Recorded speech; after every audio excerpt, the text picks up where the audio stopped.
So quick recap, and then let's talk about what we're going to go over today. It's been crazy, value, jam-packed last few days. I bet it's been overwhelming in a good way, because again, that means that we're growing.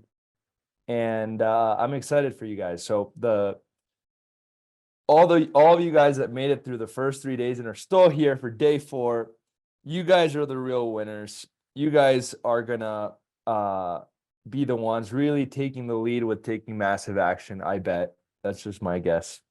And I'm excited for day 4. So quick recap. Day 1, we went over the entire pay-per-show model, how to leverage AI, HighLevel, and the agency model, and combine it to create a model that I believe will win in 2024 that's winning right now in 2023. Then we went over how to get results for clients. We broke down the ads. We broke down the high-level sequences. We broke down how to call your clients' leads and get them scheduled. We gave everything away that you guys would need to go out and get your clients insane results. We also gave away a reactivation campaign that you can plug and play that's already been battle tested hundreds of times, and a Google review campaign that you guys can plug and play to get your clients amazing results that's also been battle tested and proven to work hundreds of times. That was day 1. Day 2, we went over how to fill up your calendar with qualified prospects that want to work with you. And we broke down not 1, not 2, but 3 different prospecting channels. And we showed you guys how to do it step by step. So we broke down cold email, step by step, literally showing you how to send up to 10,000 cold emails a day. We broke down Instagram DMs, so how to literally start sending messages on Instagram to start getting positive replies and start getting booked appointments. And we broke down A to Z how to set up paid ads to get appointments for your agency the same way you're going to set up paid ads for your clients. We showed you how to do that for yourself. And then yesterday, we broke down sales A to Z. We broke down the entire intro call script. We broke down the entire demo presentation. And I reeled Paulson into role play with me. And he was a dentist. So if you guys missed that, definitely go check it out. And for that, with that in mind, for day 4, I've got a very special guest. Or actually, let me give you guys the agenda first, and then I'll introduce him. Yeah, and I have a few notes as well, Joel. Yeah. Okay. Let's do a few housekeeping things. So agenda for day 4. Today, we're going to go over really 3 things. Number 1, we're going to go over how to leverage AI with HighLevel to make all of the lead scheduling, nurturing, that entire process for both yourself and your clients a heck of a lot easier.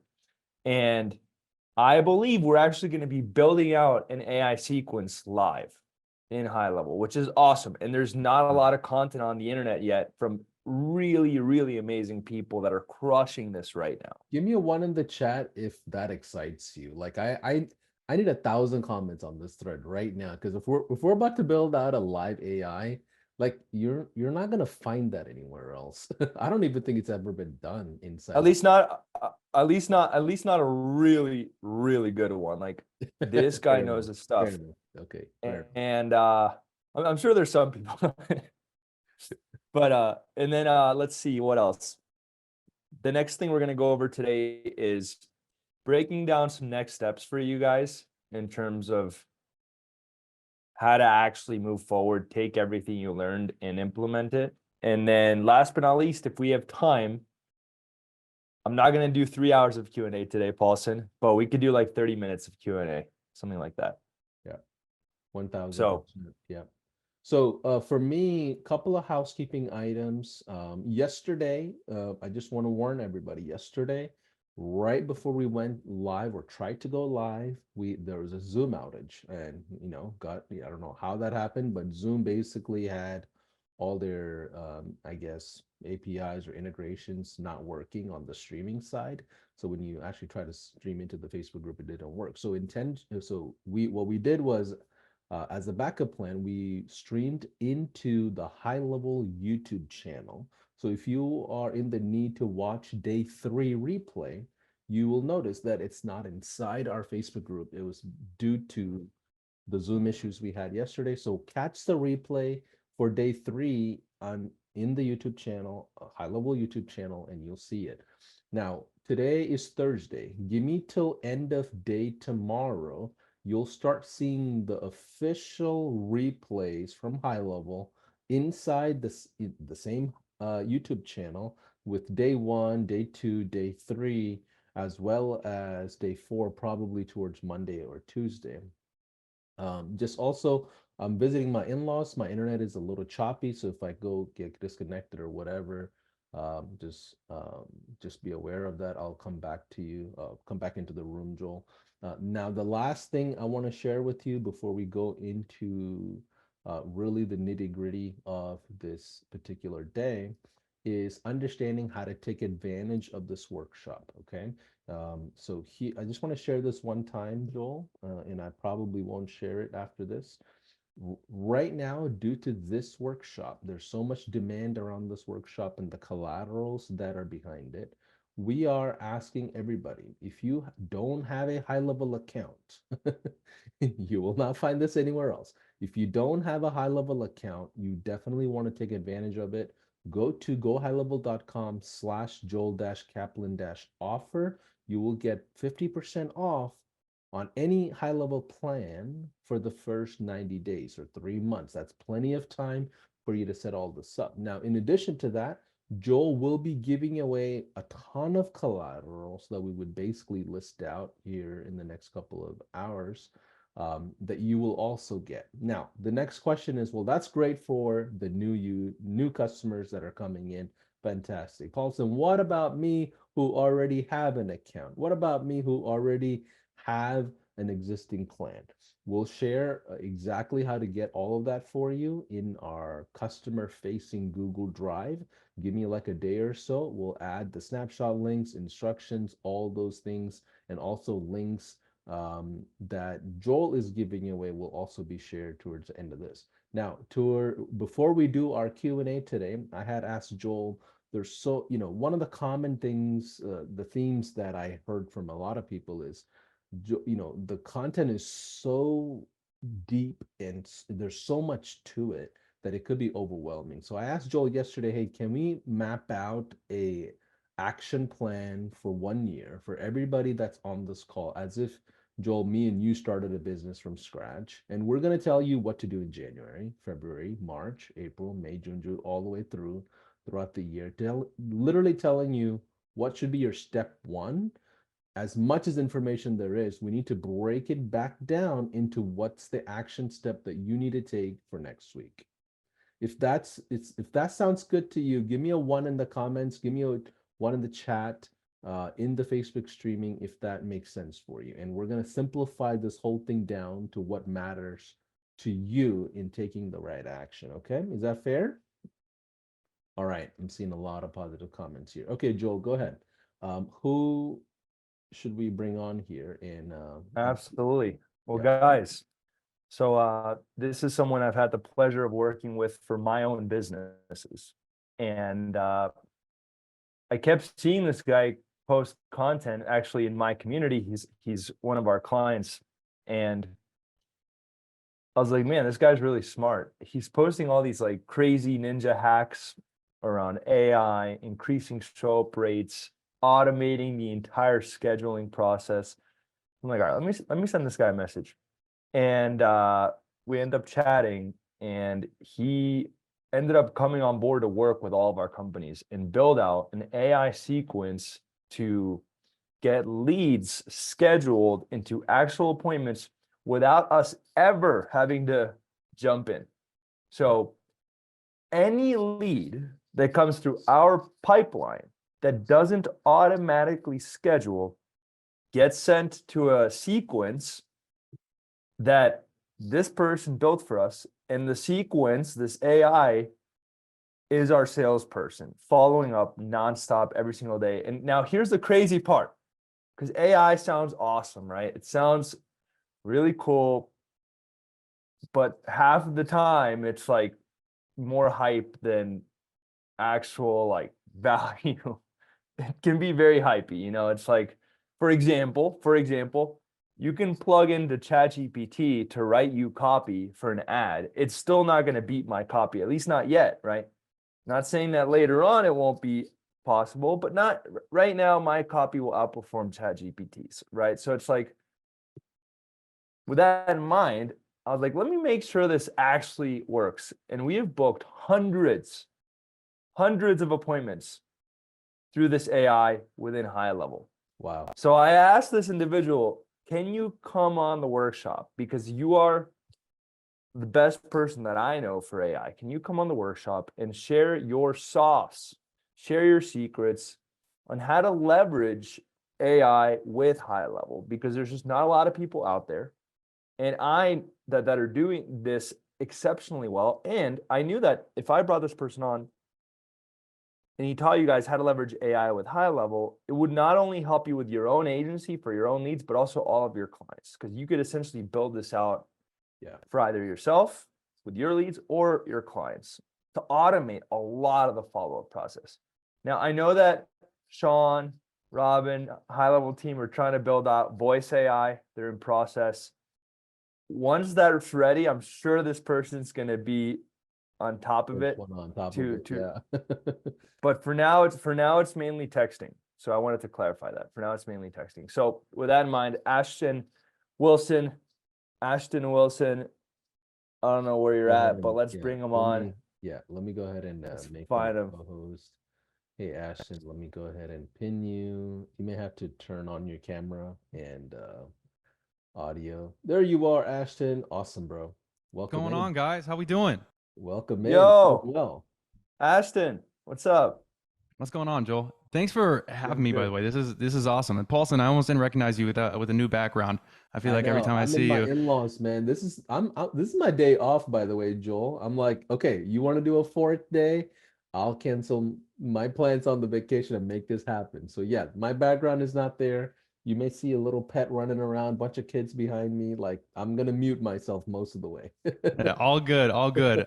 First, I want to start off by saying the amount of value that you guys are giving away throughout this 3 to 4 days is absolutely insane. Like, I've personally paid for $10,000 programs that have less information than you guys are giving. So as long as everybody actually takes advantage and takes action on everything that we went over, and I know it's a little overwhelming in the beginning, but just pick one thing, isolate it, get really good at it. You guys are going to make a lot of money. It's going to be awesome. Quick question, if I share my screen, are people going to be able to write on it like they were on day one? Well, no, we turned off all the security issues. Okay. Yeah, we figured out how to be professional with this now. Okay. All right. Actually, Beautiful. before you get started, tell us your quick story, man. Give us a 30-second rundown of who you are, what exactly you do in the world of digital marketing or regular marketing. Like, give me your story. And how you got so good at AI. Yeah. What's your background, man? Yes. So, great question. So, I actually about 18 months ago, I was working in a hospital, right? And then I founded a marketing agency with the help of Joel. So, went through his program. I was a client of his. We ramped that up to a certain point, and then there's this time when AI was really popping off, and I was just really trying to figure everything out. We developed these chatbots, and then it just multiplied our business almost overnight. It was absolutely ridiculous. It was the sophistication of the conversations that were happening was pretty amazing. And we made a slight pivot where we started making that our main focus, building these out for other people who have similar businesses to the ones that we had, marketing agencies, coaches, consultants, etc. And everybody just started seeing a lot of success very quickly. So it was a no-brainer. And we started going towards that. And now the last 6 months to a year has been just isolating that specifically and trying to make it the best possible product on the market. Love That's it. pretty much, Love it. yeah. So yeah, let's get started. So yeah. Let me just, you got the reins, brother. Let me just go ahead and back up here. You do your thing. Okay. Go ahead and All share right. your Yeah. screen and Yeah. Perfect. tell us So what- first, I want to go into some of the stuff that what we do has actually done for us, and all of this is real data. So this bot specifically has taken us from 20K per month to 50K per month. Everybody can see my screen, correct? You guys are good? Yep. Everybody can see Okay. the screen. Yep. So it took us from 20K to 50K in less than 30 days whenever we made this pivot. And keep in mind, it took us like 6 months to go from 0 to 20K. And we made this pivot, we made this change. And within that next month, we had 150% growth, which is pretty insane. Booking rates went from 16% to 48%. Show rates went from 42 to 80%. And in the last 90 days, our bot has booked over 700 appointments just in our business alone. So we're comfortably able to book more than 200 appointments a month, which luckily, keeps us above water most of the time, which is good. But let's go into. And what kind of industries were you attacking during this time?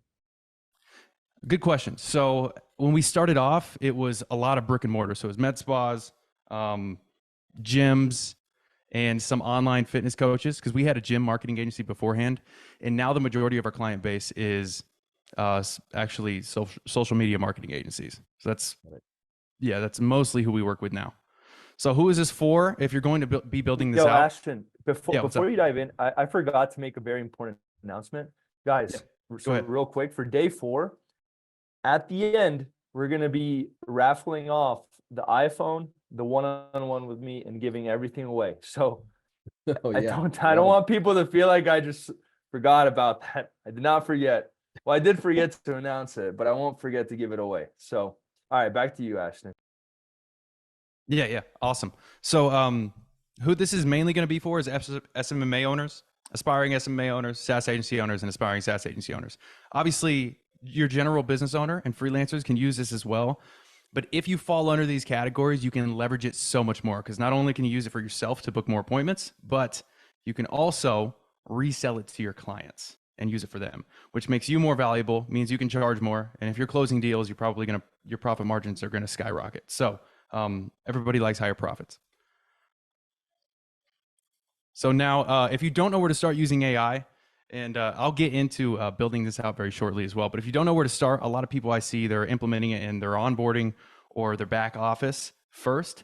And the problem with that is a lot of these people starting out haven't gotten their first client yet. So their energy is all placed into solving problems that aren't there yet.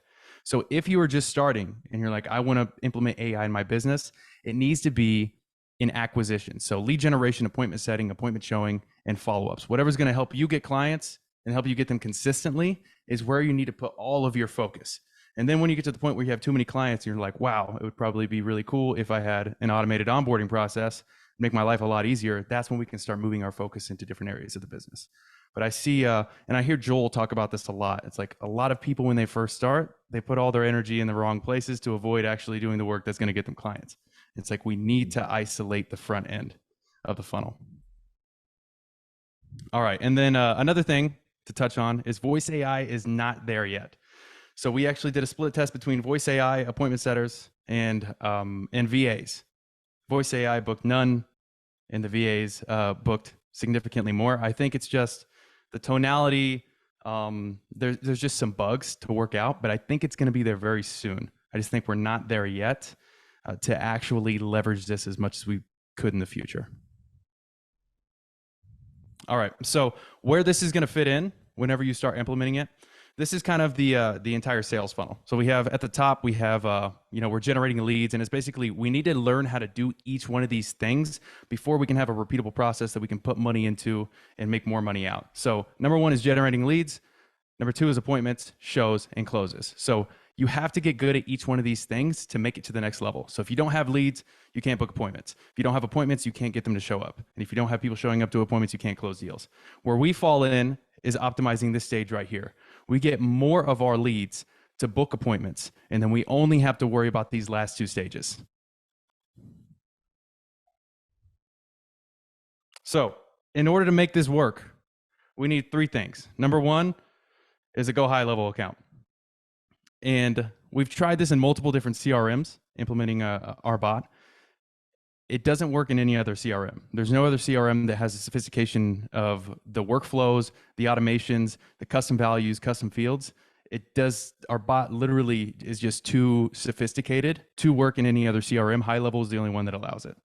So that's a slight pitch there. That's a soft pitch. Get HighLevel ASAP.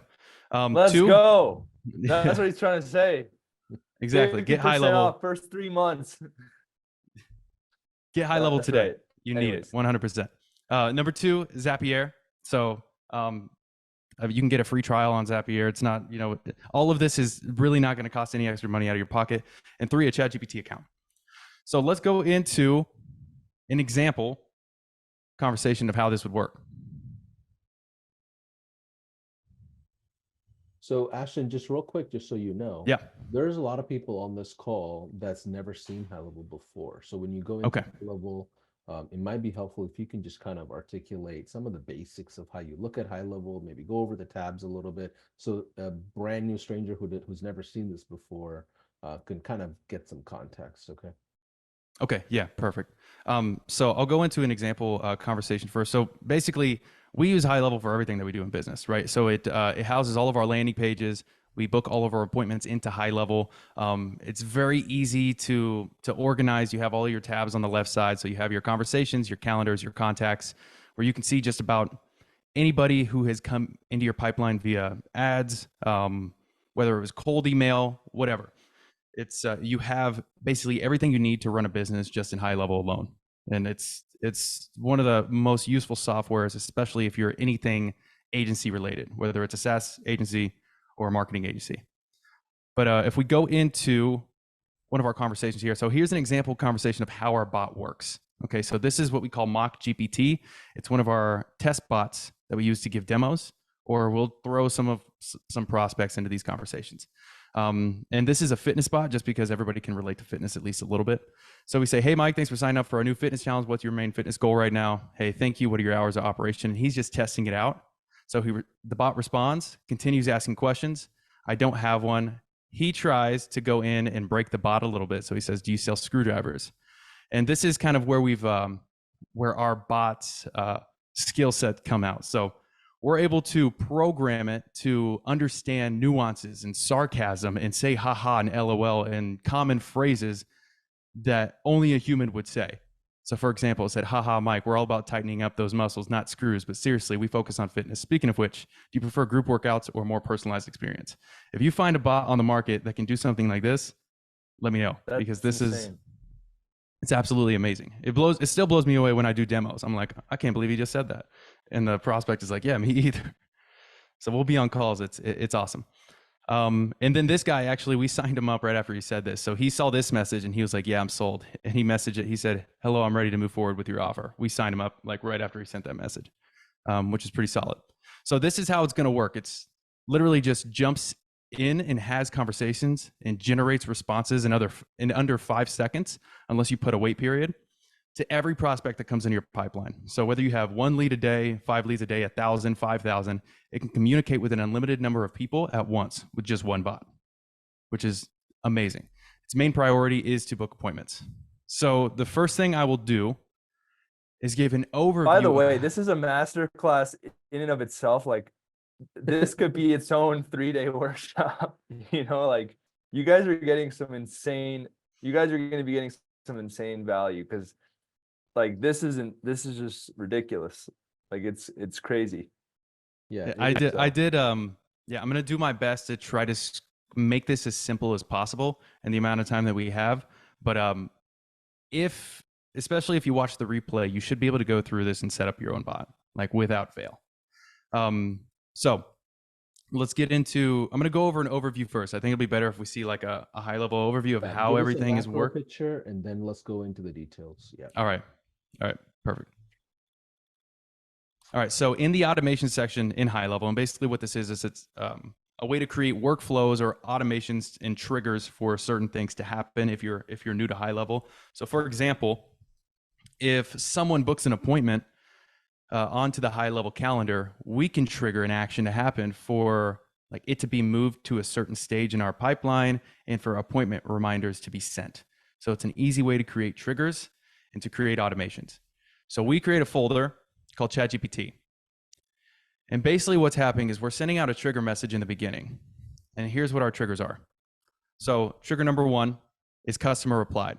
Okay, so if we send out an initial message to a new lead that comes in, and let's say that's a trigger, we can set that up. So a Facebook lead form is submitted, someone signs up for your ad, and we trigger a message to be sent out, and we say, hey, what's your main fitness goal? When they reply to that message, we have a series of conditions here. So this is called an if-else condition. Just to give you a breakdown, you would type in if-else, and you can create conditions based on what's happening with that prospect. So customer replies to a text message. We have a condition set up to where the contact replies. So let me go into this workflow instead. So we have a condition set up where the contact replies, and it's going to send a webhook, which is basically, it's a link from Zapier to trigger additional actions to happen, if that makes sense. So what we're doing, and you don't need to completely understand the entire thing as you're going through this, but when I walk through it and I set it up, as long as you have a working bot, that's really the important part, because you're going to be able to replicate the process after you build it out once. So we have a condition, the contact replies, it goes down this pipeline. We send a webhook that goes to Zapier, which then goes to ChatGPT, generates a response based on their message.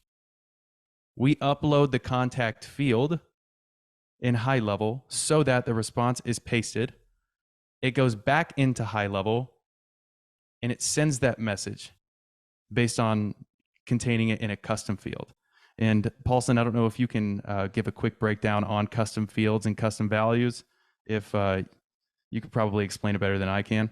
Yeah, believe it or not, I'm not a techie at all. I'm kind of like Joel, kind of the visionary sales guy at the top of the company. In like that's my lane. Oh, I could give a But breakdown then. yeah, but the reality of this is, if you're brand new to the world of automations, don't let any of this overwhelm you. You can get a certified admin that has high level certification or whatever, and just hire somebody for a couple $100 to just build it out one time. Like this is all possible. Or you could even hire an agency or a consulting firm. Like you can go as extensive as you want to build these things out.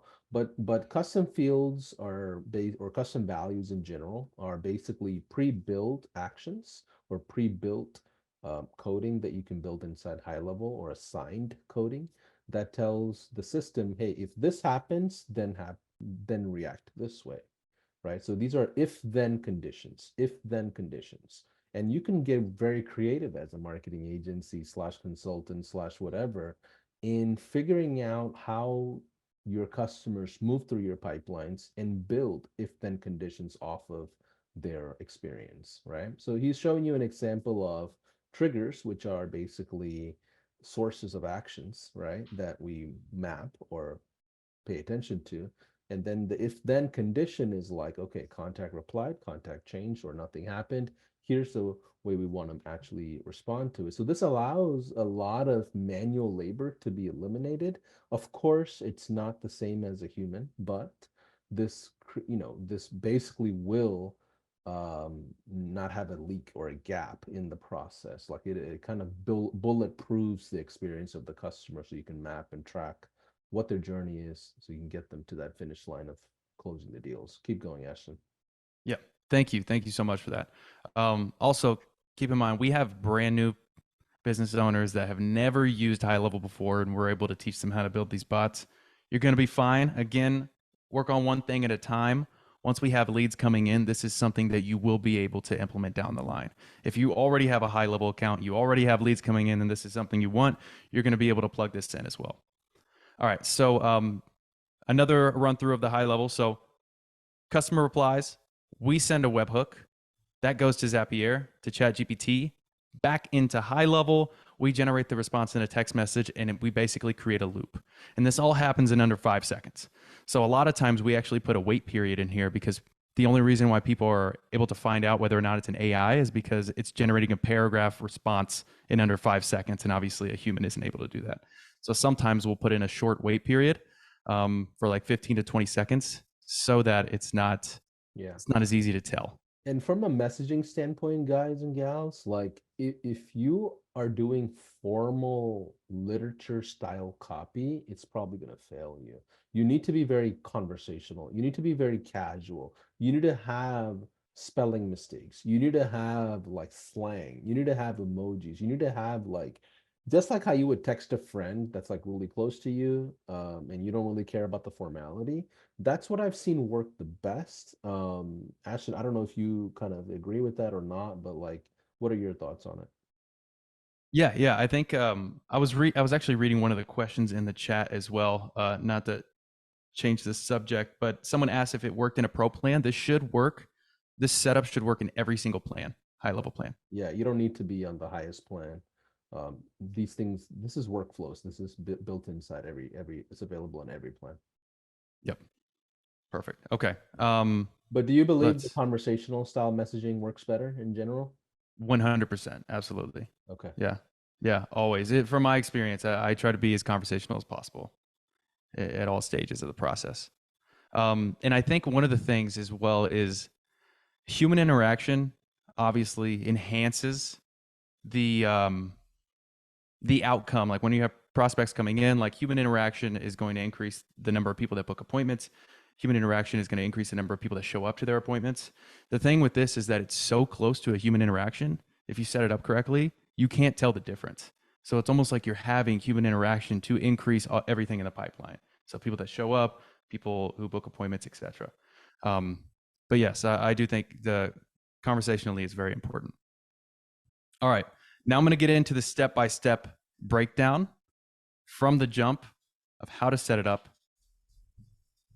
and how to walk through this process. So let me go pull up these custom values. So you went to settings for that, right? Yes. Okay. And you're looking at a sub account or an agency view? We are looking at a sub account. Okay, got it. So we're in a sub account level. This will be like the sub account that you will either create for one of your clients or for your own business. Yeah, so agencies, this is something I learned from Joel back in the day as well. Like as an agency, you need to have your own departmental location where you function for sales and marketing, right? So have your own sub account that's literally built for cold, paid ads, whatever. Just have your own sub account for yourself as an agency. Keep going. What are we looking at?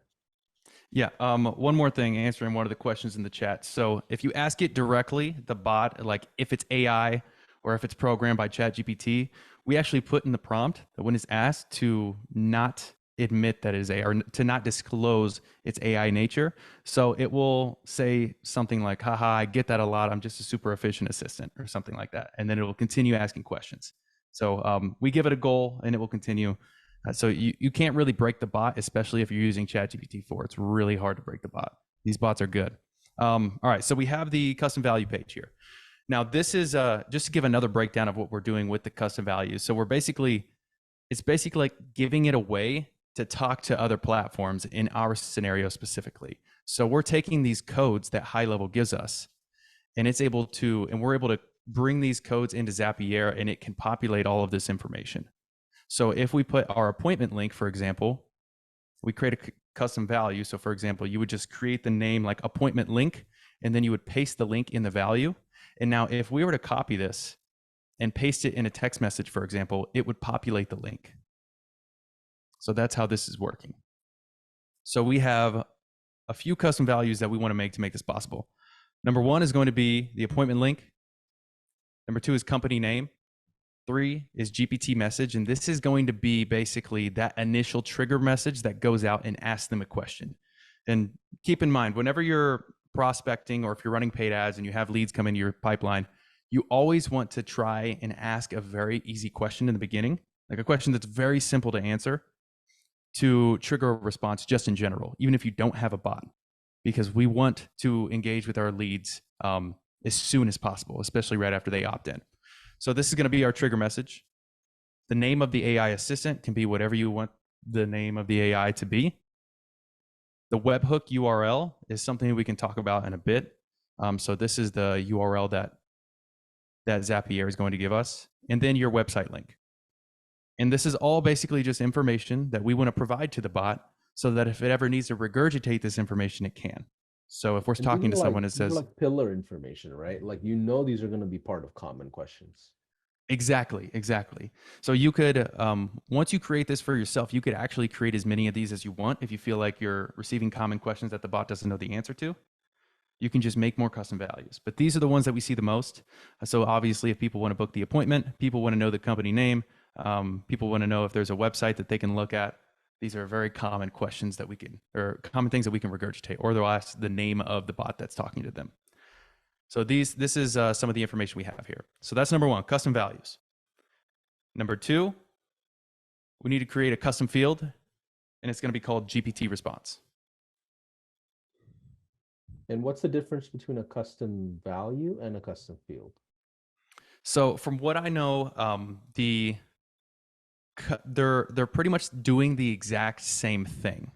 So custom fields are a little bit more sophisticated. So for example, you would make a custom field here, you would name it, and you would be able to use this to hold information based on like a contact that we have. So for example, if you had a form that had a question like, what is the name of your company?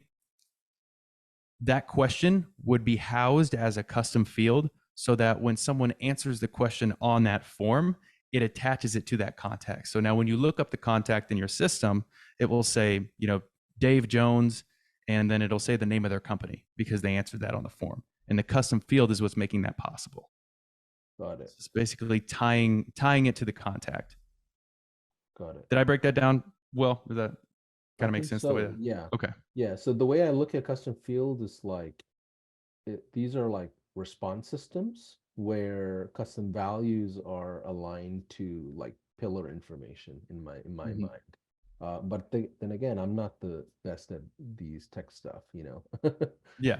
I'll go close the deal. Ashton, what I think we should do is just go through it. Okay. Let's just, and then if people have more specific questions, there's more than enough resources from HighLevel and all the content creators that support HighLevel that can answer the nitty gritty. I think the real sauce is like your process, how and just the step by step. So I think that would be easier if you guys are okay with it. Paulson, what do you think? Yeah, that's the nicest All right, way cool. Joel told me to, okay, stop interrupting, Ashton. I got you. No, that's not what I'm saying. I just you're with kidding, family, man. I don't want you here for 7 hours. Yeah. No, that's kidding. That's a great point, though. I think a lot of the things like custom fields, custom values, you could do a quick YouTube search and you could find a great amount of information just from that alone. I'm just thinking about all the people that are on this call that's never seen HighLevel, and I just don't want to overwhelm them. That's my bigger concern. But keep going. All right, perfect. So we'll need to create, and again, the other understanding can come later. As long as you follow the processes, you'll be fine. But we'll need to create a GPT response custom field. So you'll just go down here, click on custom field. You'll click add field. And again, this is what's going to be housing the response that GPT generates. So I like to use multi-line just in case it's a longer response. And then you'll name that ChatGPT response.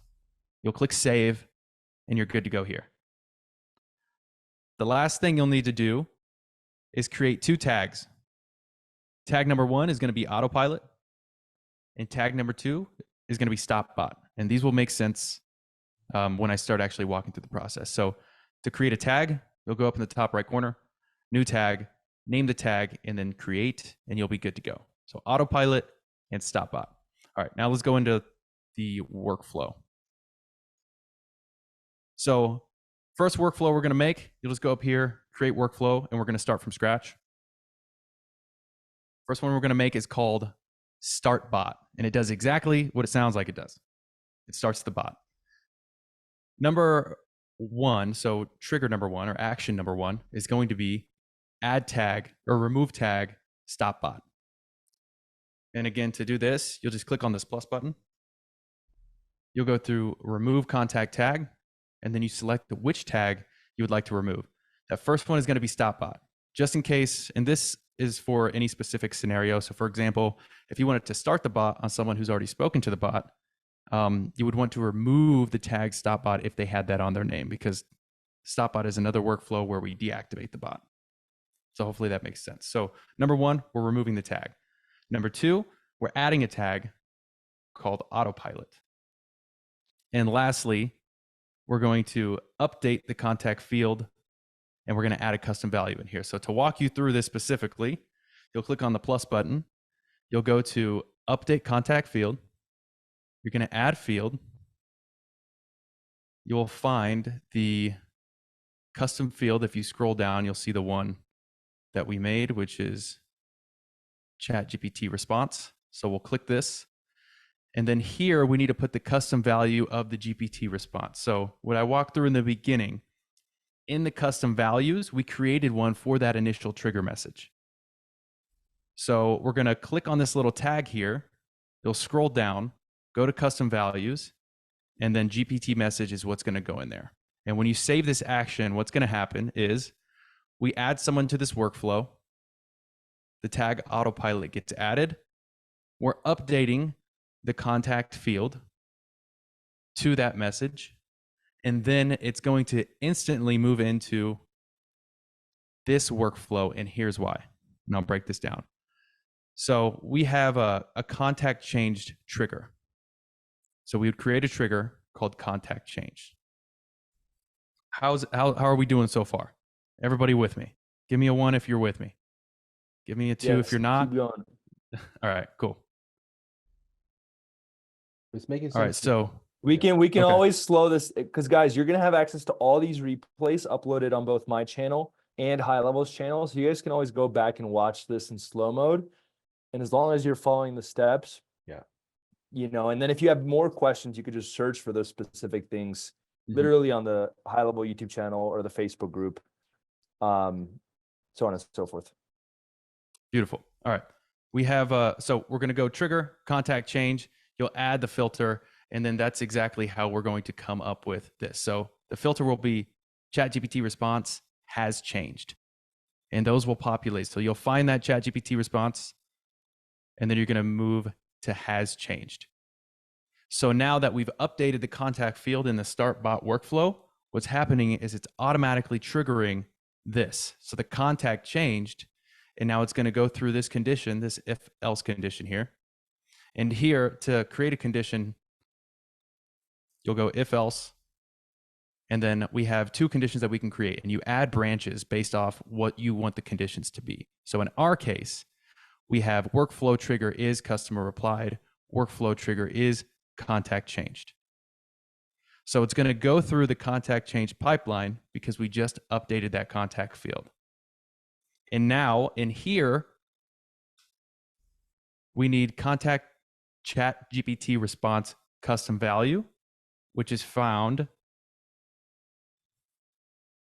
right in here. So you'll go to contact, scroll all the way down to custom fields, and we'll find it this way. ChatGPT response, and that's how you populate a custom field in the text message. So now it's going to go through that pipeline. It's going to deliver that trigger message that we created, and it's going to wait for a reply. So first I'm going to focus on this top half. So what just happened was step 1 in StartBot workflow, we updated the contact field. Because of that, the contact was changed. Specifically, it was the GPT response. So it moved down the conditions, went to contact change. It updated the custom field into the text message so that the text message would send to the prospect. So that's what just happened. The next step is that we put a wait. So this will just be a wait action. We'll click wait here, but specifically we're going to wait for the contact to reply. So that's going to be the subcondition. We're going to wait for it to reply to this message specifically, and we're going to time it out after 1 day. So we're waiting 1 day for a reply. And when they reply, we have another condition down here. So this is just another if else. You're going to have one condition, and it's going to be contact replied is true. So if the contact replies, we're going to have a go to action. And this is just a way to take one place that someone is in the workflow and trigger it to another area of the workflow whenever you want. So in order to get here, you're going to click go to. You're going to save the action, and then it's going to ask you where you want it to go. So I can click pretty much anywhere, and it's going to route that person to anywhere I want in the workflow. It allows you to like loop the experience in multiple. Yes. Ways. And again, HighLevel is the only thing that, like, HighLevel's workflows and automations are absolutely amazing. If you really sit down for a couple hours and just try them to master the workflows, you can do so much. It's absolutely insane. Yeah, I think there's like over 200 actions or something crazy. Yeah, it's you know, crazy. every It's single awesome. area. Yeah. Yeah. So if they reply, we're routing it back to the webhook. Now in the webhook, here's what we want to have set up. So we have another action here, and it's going to be, so let me go to the other trigger first. So we just went through one trigger route. So we went contact change because of the start bot condition. It went down this sequence. We sent the text message. Now we're waiting for a response, and we're routing the go to a webhook. We have another trigger, which is customer replied. And the filters are going to be reply channel is SMS. It has the tag autopilot. So remember in the previous workflow in StartBot, we added the tag autopilot. So now only anyone who has the tag autopilot is going to be able to engage in conversation with the bot. The bot will be deactivated if it does not have this tag. This makes it easy to create like certain conditions. So for example, if someone books an appointment, we don't want to continue bothering them with the bot because it's already met the goal. So we can create an action where we remove the tag, which is where the stop bot comes in. And the bot will stop talking to them and it will trigger the text message reminders or something like that. If that makes sense. So it has tag autopilot and it doesn't have tag stop bot. So customer replied, reply channel, has tag, doesn't have tag. Now, what this is going to do is when the customer replies, we're going to hit this condition and it's going to be in the contact replied stage. So again, we have contact replied, workflow trigger is customer replied. We're going to add a webhook here. You find the webhook just by typing in webhook. And what it's going to look like is the method is going to be post. The URL we don't have yet because we haven't even went into Zapier. So don't worry about this yet. All we need to make sure of is that the custom value is made in the beginning whenever we start this entire process. So we're just going to put the custom value for the URL, and then we're going to have some custom data here. And you add these items like this. So this is the custom values that we want to be sent to Zapier. And you just add. Just real quick, why go to Zapier in general versus using systems inside HighLevel? Like, what are the benefits that you see so far? Oh, great question. So one of the main benefits is the ability to use ChatGPT 4. So ChatGPT 4, it's you can only use the API in specific conditions. Zapier is one of the ones that the API for ChatGPT 4 integrates with. Also, the sophistication of the prompts. So you can include as many characters as you want. So for example, we have this bot that does estimates for an electrical company. And the prompt for that is it's like a 10-page essay. And it's literally, it's thousands and thousands of words. And it's hard to find somewhere where you can actually have that sophisticated of a prompt and use it anywhere else besides Zapier and ChatGPT. Thank you. Let's get back to custom data, key, and value. So what are these keys that you're throwing in there? What are the benefits? Does this match the original custom? Yes. Values? Okay. So these are all the custom values that I went over in the beginning. It's the exact same data. Now what we're doing, since this webhook is what's being sent to Zapier to make this all possible, we're taking that custom data. So for example, you would just put, let's name it AI assistant. And then you would find that custom value from the beginning. So you scroll down to custom values and you'll see all the custom values that you have made. And we'll click on name of AI assistant. So now what we're doing,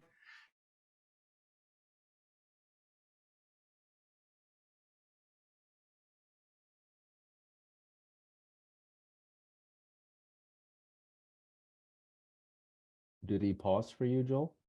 Did Ashton go? Yeah. Okay. it knows our website. Ashton, Does that make Wait, sense? Ashton, we lost you. We lost you. You came back. Are you AI, bro? Can you hear me now? I'm just kidding. It's Yeah, like, we hear you now. Am I back on? Everything's good? Yeah, everything's good. Back to yeah, the- is the Ashton AI working? We're all set? I It's a am bad joke. AI, by the way. Yeah, No, can it's you all good. say it one more time because we had lost you? So AI assistant that you assigned Yes. Show how you pulled up the key and the value. Yes, absolutely. So AI assistant, you're going to go to this tag here. We're going to scroll down, custom values, and we're going to select name of AI assistant, which was in the custom values that we made from the beginning. And you'll do this with all of them. So what we're doing is we're attaching this information to the webhook URL so that whenever it's triggered, it's going to take this information and pull it into Zapier so that we can use it for the prompt. So now whenever we create the prompt, the bot will know its own name. It'll know the company that it works for. It'll know its the website, etc. Does that make sense? That makes sense. Thank you. Okay. All right, perfect. So this is what the webhook is going to look like. So webhook post, we'll put the custom value for the webhook URL, and then you're going to add all this custom data in individually. So whatever information have to be built chronologically. If you skip that initial step, you're not going to be able to pull that data here, right? Exactly. Yes. Cool. So the exact order that I'm going in. So first thing you want to do is create the custom values, create the custom field, and then create the 2 tags. So that should be done before any of this is started, any of the workflows. Got it. Okay. So now I'll briefly go over, this one's not as important, the stop bot, very easy workflow. And again, once you have this set up once, you never have to touch it again. You don't have to worry about it breaking, unless you run out of zaps in Zapier or something, but you walk through the process. You don't even have to understand why it works. Just go through the steps. You'll have a bot. Everything's good. So for here, we have a trigger of a booked appointment and if the customer booked their own appointment. So here you would just go to appointment status and then save that trigger. So anytime an appointment is booked in the system, it triggers the stopbot workflow. Number 1 is we're removing it from GPT Master, which is the workflow we just came from. So we're removing it from there. We're removing the tag autopilot so that the bot can't engage anymore. And then we're adding the tag stopbot. Now you can manually do this as well. So you can, if you have a contact and you see the bot's like following up too much, or someone said like, leave me alone, you can stop the bot and we're good. All right, now let's go into the Zapier side of things. So we have this workflow. Let's say we just started out, it went through the start bot. I'll go through all of this over again. So a lead came in from Facebook. We threw it into start bot. We remove the stop bot tag. We add autopilot. We update the contact field. The field is going to be GPT response, and we're pasting the custom value for that initial trigger message. And that is going to cause action number 2 to happen, which is in the GPT master workflow. So the contact was changed. It's going to go through this condition, contact change. We're going to update that text message to the trigger message. We wait for them to reply. They do reply. We send the webhook, and now we're going to go into the Zapier stage. Anything that you want me to address before I move out of HighLevel? I think we're good so far. Keep going. Okay, cool. All right, so let's start from the top. So all of that just happened. Yeah. First of all, before you get started, those of you that don't know what Zapier is, it's basically a communication systems that a lot of softwares, a lot of systems, a lot of marketing people use to transfer data from one place to another, right? So it's basically like a bridge system, and it's been around for a long time, very dependable. And some of the functions that Zapier has is already inside of HighLevel, so we're always constantly looking at ways to replace Zapier inside of HighLevel. It's impossible because they outdevelop us often as well. Very cool tool to use to transfer data from one place to another. In addition to that, the type of data that you can transfer is based on behavior. So like if-then conditions, or if this happens, do that, or like there's a lot of cool nitty-gritty details around it. I mean, you can even there's a 10-hour masterclass that can be done on Zapier alone, but either way, I just wanted to give you guys an overarching idea of what Zapier is. So that way, if you're brand new to it, never heard of it, you understand what it is. Go ahead, Ashton. Yeah. So another cool thing about Zapier is that it's actually you pay more, or it costs more as your business grows. So for example, if you're just starting out, you can use the free version. Like if you don't have a lot of lead volume, you're not using a lot of zaps, it's completely free. So implementing this bot in your system is not going to cost you any additional money, which is awesome. So we are sending, so let's just say the scenario is lead came in, we went through all those processes, the customer replied to our initial message. Now what happens? So we go into Zapier, and the first trigger that you set up here, and you can add the trigger whenever you open a new screen, it's going to ask you to add a trigger, and you're just going to type in webhook by Zapier. Now, to program this, here's what we're going to do. So we type in webhook by Zapier. This is going to come up. You're going to see this screen here, and you're going to tell it to catch the hook. So catch hook is going to be the setting we go for. Catch hook just basically means it's receiving information. So for example, if we have the webhook link in our workflow, when someone replies, that's when the webhook fires. So that's when we catch the hook, for example. So we're going to use catch hook for that. And then we get to this stage, and it gives us our link. Now what we're going to do with this is we copy this link. Let's go back to HighLevel. We go to our settings from the very beginning, custom values, and now we can go to our webhook URL, and we can paste our webhook link in here. So this is when we get our webhook link, is when we start making this app. Okay. So once we paste that in there, to generate a record, we need to catch a hook, which means we need a prospect to respond. So what I would do is go in here. We're going to go to contacts. We're going to create a new contact. Call it test. Throw in a phone number that you have access to. You're going to scroll all the way down on the left side.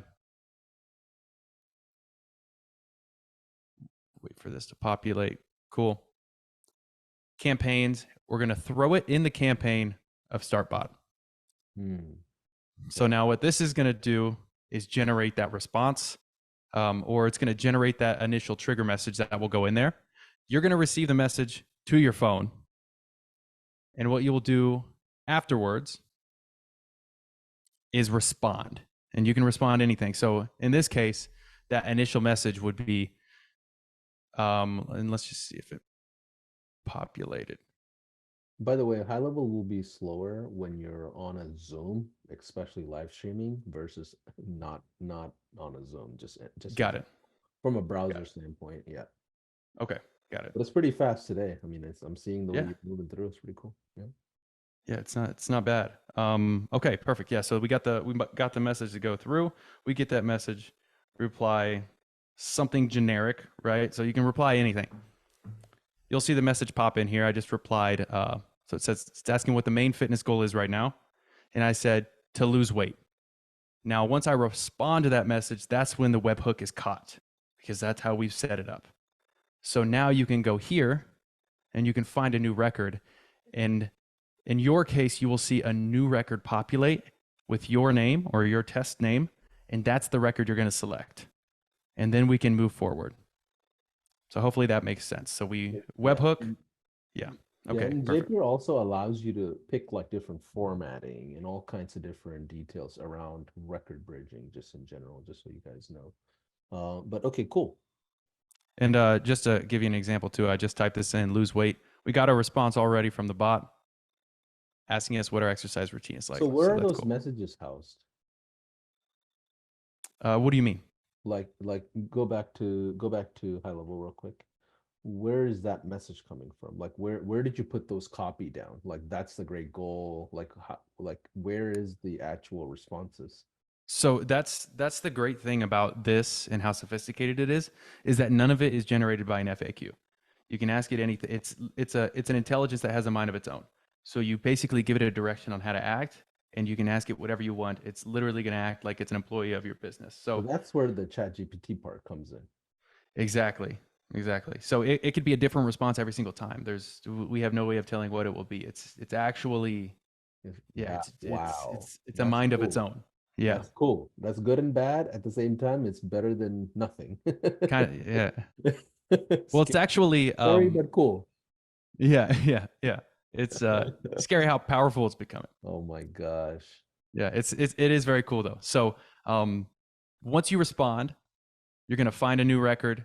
You'll grab the record that you see. So you'll see the information here. You'll see the name of the person, etc.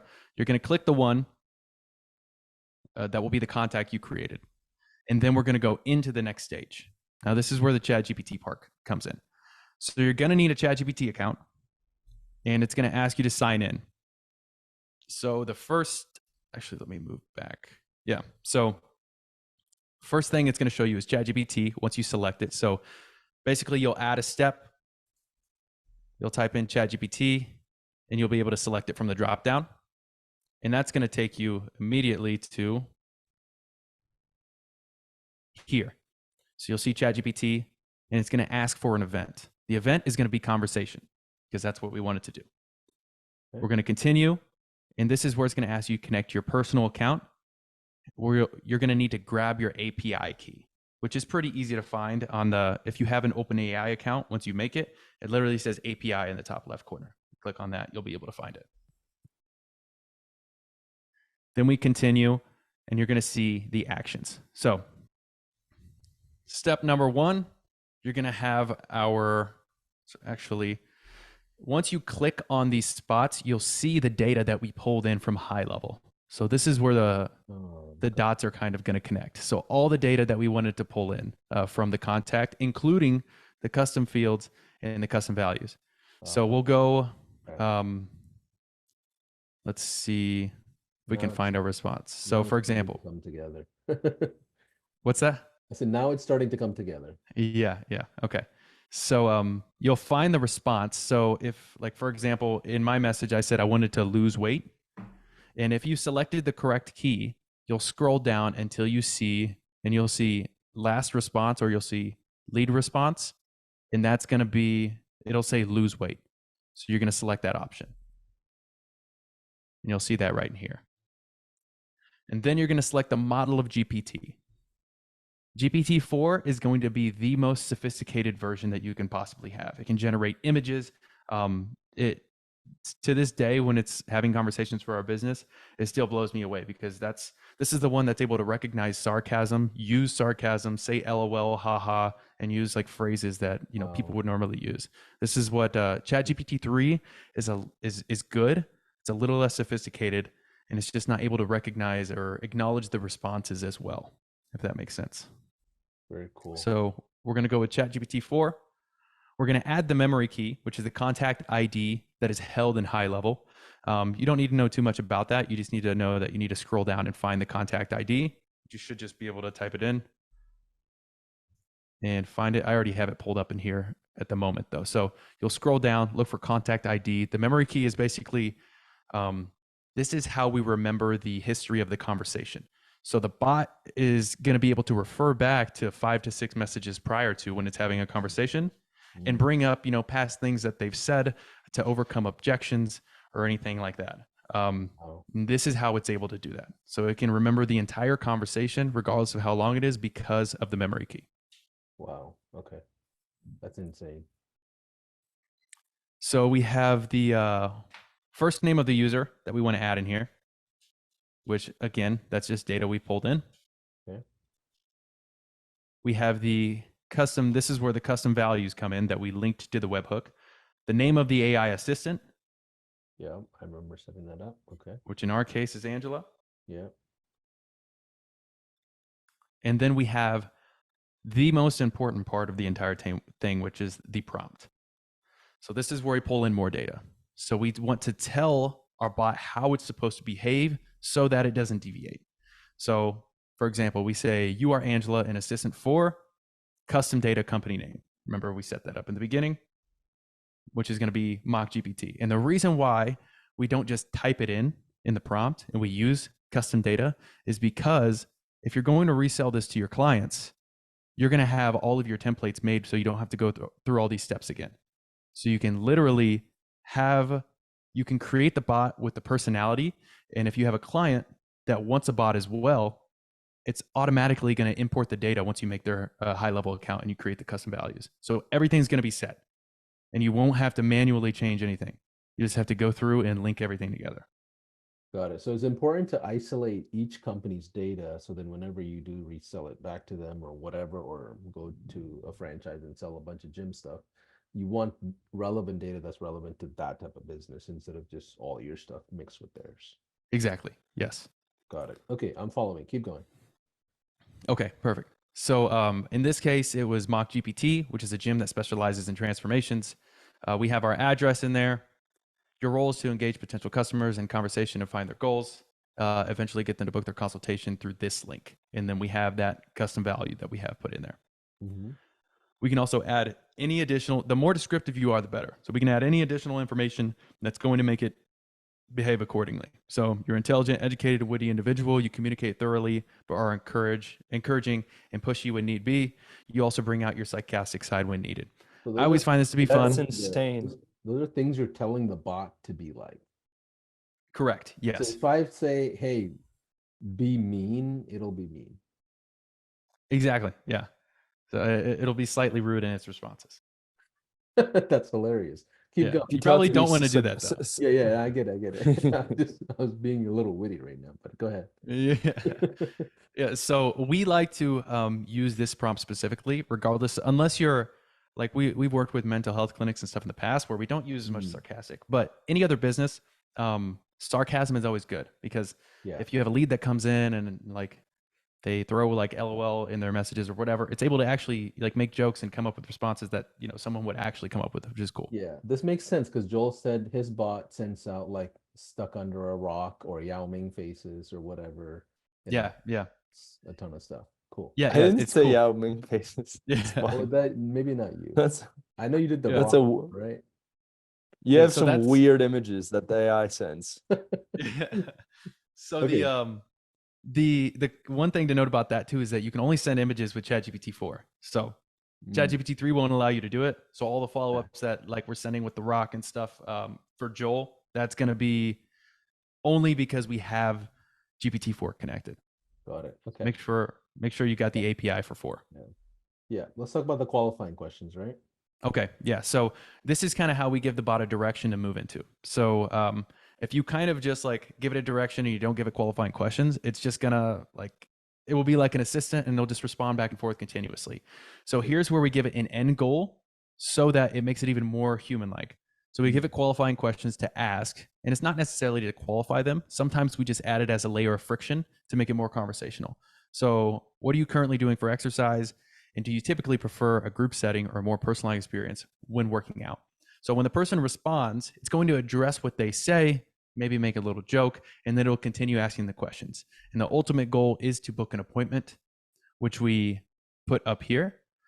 And it will not book the appointment or send the appointment link until these questions are asked. Beautiful. So you're giving it a North Star, a goal essentially to move the conversations towards a direction. Otherwise, it'll be just generic. Exactly. Okay, got it. So we give it a personality. We let them know who it is. We give them qualifying questions so that they have the end goal of booking an appointment. So they'll ask question number 1. The person will respond. They'll address their response, ask question number 2. Once both questions are answered, that's probably a more high quality prospect. Because as Joel can attest to, sometimes leads come in and they just don't answer, or they'll ghost you. So if you can text someone back and forth and get 2 positive responses out of them, they're probably pretty warmed up and you can start booking. Got it. Makes sense. Okay, so that's the prompt area. Okay. This down here, you don't need to know much about. 250 tokens is just what we put as a placeholder in here. And then the temperature is actually something we can go into. So the temperature in ChatGPT is basically the range that you're giving the bot to behave. So if you have this as a higher number, so let's say right now we have it at 0.1, which means it's going to be really focused on its goal of booking an appointment and behaving how we tell it to behave. If we increase this to 2, we're giving it free range to kind of behave how it wants and maybe listen to our prompt a little bit, if that makes sense. Oh, okay. So like the focus number. Exactly. That's a really good way to put it. I'm going to start using that whenever I explain it to people. Okay. Hopefully you're okay with me stealing that. Yes. But yes, this is the focus number. So if you're giving it a direction and you have it at 0.1, which is the lowest that you can have it at, it is going to focus on the priority, which is being conversational, asking the questions and booking the appointment. Got it. Okay. So as a business owner for what we do, I would always keep this at point 1. Then we're going to go to the next step. Wait, what was the last one? The top P or whatever. Is that something important? Oh, no, this isn't important. Okay, cool. I'm not even sure what this is, to be honest. We just kept that as how it is every time we build it. Cool, cool. So 250.1 and then 1.0. Okay. And then we'll go ahead and move forward. And now we have it. So what happened here was it went through our workflows, right? The person responded. We sent the webhook. We're sending the information through so the webhook can be caught. It's taking those responses. It's sending them to ChatGPT. It's saying, hey, this is what the prospect responded. Give me a response to type back. ChatGPT generates a response and it's plugging it. And now we have to plug it back into HighLevel so that we can connect the dots on the last stage and actually take that response and paste it into a text message. So the event is going to be lead connector. So it's not called HighLevel. This might trip a couple people up. Yeah. Because I remember I'll explain it real quick. So HighLevel is obviously white label platform. We white labeled ourselves with a brand called Lead Connector just for integration purposes. And you can basically move data back and forth under the gray label name Lead Connector, which is our white label for you guys as agency. So you don't have to disclose that you're using HighLevel to your end customer. And it's free. Keep going. All right, perfect. So you would pull this up, and the reason why I think it was necessary to bring that up is because when I was creating one of my first Zaps, I looked for HighLevel in here for like an hour, not knowing that it was called Lead Connector. So Facts. pull it up. You'll see Lead Connector right here, and that is HighLevel. So let's delete this. Yeah. So we're sending it here. What we do to protect the white labeling for you as an agency. Just anyways, keep going. Yep. So we're going from ChatGPT, and now we're getting into our account. So we have Lead Connector. You're going to see this. The event is going to be, we're updating the contact. So remember the contact fields that we created. So we're going to update those contact fields. The next step is going to be connecting your account. What you're going to do to connect your account is it's going to ask you to connect an account. Go to your HighLevel once you have it created. You're going to go to the sub account level that you're building this bot into. Scroll down, click settings. You're going to see business profile. You're going to copy the location ID because that's what it's going to ask for. And then you're going to paste that, click continue, and you're connected. Voila. Then we'll click continue and we're going to focus on the action. So I didn't put a last name on mine whenever I submitted it. So you can click on this, go to catch hook, and it's going to show you all the information that was imported. You'll see full name and you're going to click on that one. But you won't put it under first name. You'll put it under full name right here. Okay. So full name under there. Now we're mapping all the data that was caught in the webhook and that was caught in ChatGPT. And now we're connecting all the dots so that HighLevel knows, oh, this is all for the same person, and it sends a message to that person. So we're going to scroll down. You can ignore all of this information. You're going to scroll down until you see GPT response. And you're going to go to the conversation that I had in GPT. You will see the reply. And you're going to plug that reply into here, and we're going to populate that. And this is the custom field. So the ChatGPT response is the custom field that we made. So what we're doing is we're taking the GPT response and we're plugging it into the custom field that we made, and it's going to apply it to that contact. And then that is pretty much it. So went from the workflow to catch the webhook whenever the person replied. We went through all that. Went through the conversation part. So we're event, conversation, ChatGPT account. We have all of this filled out. Or take some time on your prompt too. You want it to be really good. You want to make sure that it understands what your business model is.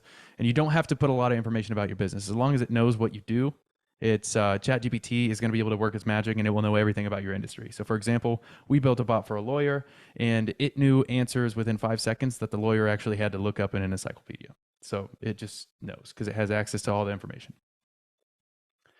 We continue, and now we're going to import all that information into HighLevel. And the only things that we're updating is full name, phone number, and GPT response. Yeah. And we're going to plug in the reply. Cool.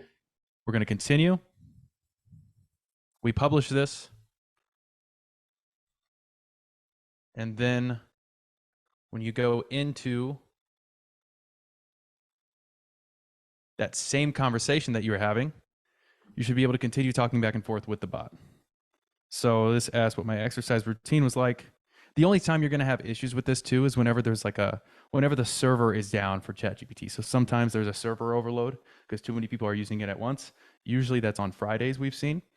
And you might have a delay in the messages or the responses. Well, they just need to pedal faster. We're busy, you know. Yeah, exactly, right? I'll send them an email. I'll see if they I'll see what happens. Cool. So what's next? So now we're able to, the bot will be conversational once we have all of this set up. And you're going to plug this into all of your workflows. So for example, once you have this set up and the bot is conversational, so for example, lose weight, that's a great goal. What's your current exercise routine like? And now it's asking the qualifying questions. We're going to go into automations and we're going to make one last workflow. So this is called new opt-in AI chatbot. And if you're running inbound, if you're running ad campaigns, for example, this is how you would set this up. So we have a Facebook lead form is submitted trigger.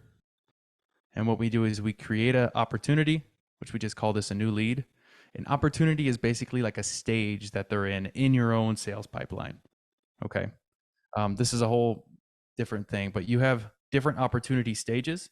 So you can have new leads, consultation, people who, had a conversation with someone on your team, for example, so that you can view them and know exactly where someone is in your business. And I assume, Ashton, for each source that we build out for cold emailing, Instagram DMs, or Facebook ads, conversions, you probably will have separate sources that you're pulling, right?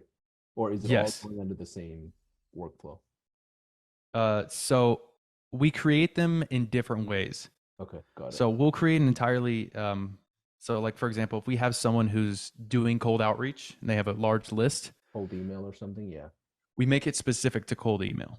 Got it. Yeah, and then we'll just manually enroll them in the workflow as opposed to anything else. Got it. Okay, so let's go forward with okay. Facebook lead forms. Okay, so Facebook lead form is submitted, and the important part here is that we create a trigger where we're adding them to a workflow. So this is as easy as clicking this and then just finding that action to add to a workflow. And the workflow we're adding them to is StartBot. So that first one that sends out the trigger message. So now every lead that comes in from Facebook is automatically enrolled in a conversation to the bot. Interesting. Got it. Okay. And then that is how we complete the circle. And now let's go back and check in on our bot. So don't work out. No worries. We all start somewhere. Do you prefer a group setting or a more personalized experience? So now that's it. Our bot is finished. He's going for conversational with the qualifying question. I see. Yeah. Yeah. So I know that was a lot, but if going through the replay and just going step by step through the process, you're going to be able to set up everything. Whether or not you understand the science behind why it works doesn't matter. As long as you have a bot that is able to communicate with your leads, you're going to be good to go. That's pretty cool. Ashton, this was insane, man. You crushed it. I appreciate it, man. I know it was a lot. I tried to simplify it as much as I possibly could. No, you did. Okay. All right. Perfect. This is also why I just hire you to do it. It's also easier. I'm pretty elementary with this kind of stuff. You walk me through it in a pretty comfortable way. I feel like I understood it pretty well. So great job. Okay. Yeah. Perfect. Yeah, awesome. Absolutely, man. Can we give Ashton some crazy amounts of ones on the Facebook Live. Yeah, give him his feed. flowers, please.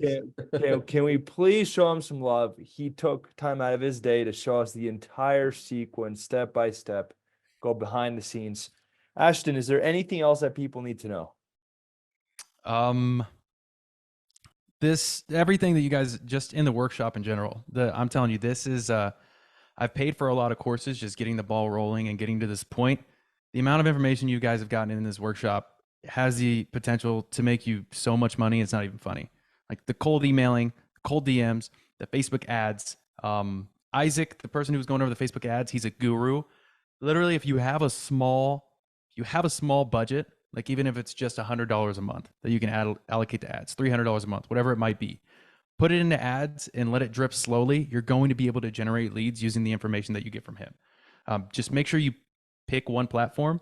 A lot of times when people receive a lot of information and they're overwhelmed with like, I can do all of this at once, they end up doing nothing at all because it's too much information. So pick one, get good at it. And that is the platform that each one of these can make you a lot of money. Cold email, cold DMing, or Facebook ads.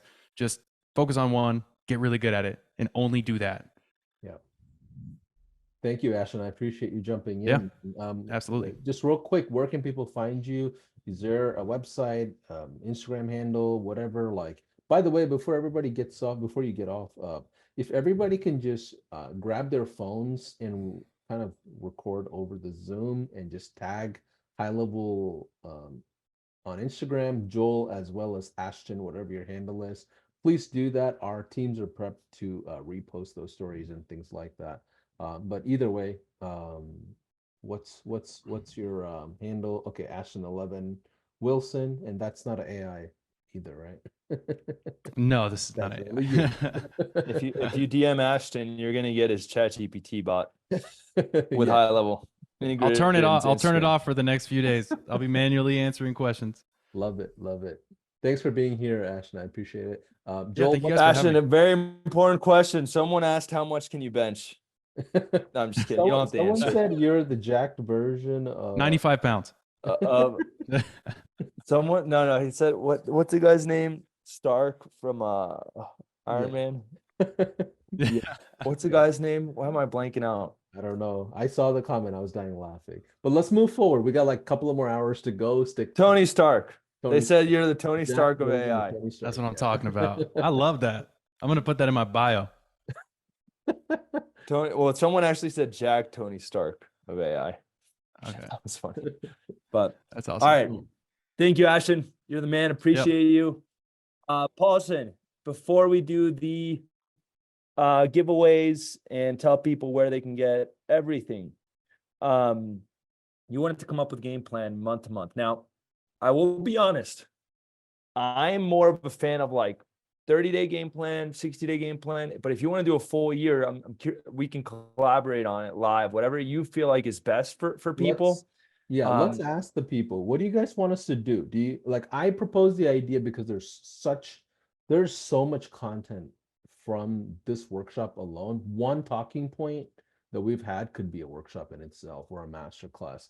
Would you guys like us to, and gals, do you want us to do like a 30-day type in? Let me just feel the crowd a little bit. We could also do like 90-day kind of in between. Maybe do a 90-day of like, what I learned all these things, Paulson, like what should I take action on? Should I start with cold email or should I start with Instagram? Should I go straight to paid ads? Should I, get on a stage and sell from stage? Like whatever it is, like, what do you guys want us to do? Okay, 90 days. I'm hearing 90 days as kind of like a common ground here. Q1, 90 day. Okay, cool. So let's do this, Joel. So here I have here, check this out, Paulson. Okay. I have this resource that I give to all of our clients. Okay. It's a 10 steps to 10K a month. Maybe we can map this out because it'll really just take everything we learn and kind of just like condense it. And I could even make a copy. I'll even add this to the resources, by the way. Okay. But I can make a copy and I can also, I can make a copy, and what I can also do is, what's it called? Add specific timelines, if that makes sense. Yeah. So let's do this, Joel. Here's the final answer. Let's do 90 days. Nobody needs anything beyond that unless they're a Fortune, 100 company just yet. Let's just focus on 90 days. And two avatars that we can talk to, Joel, is the guys and gals that are starting out and they're under $10,000 a month in revenue. Let's create a plan for that.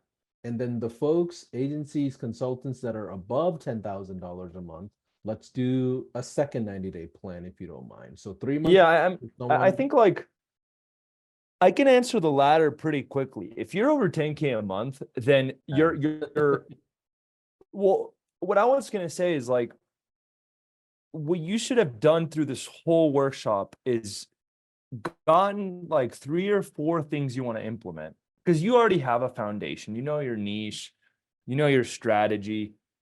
What you should really do is ask yourself, what are the 3 or 4 things that I need to implement over the next 90 days that can drive my business forward and really move the needle? It really doesn't have to be more complicated than that. It's almost like what I tell people when they come to our events.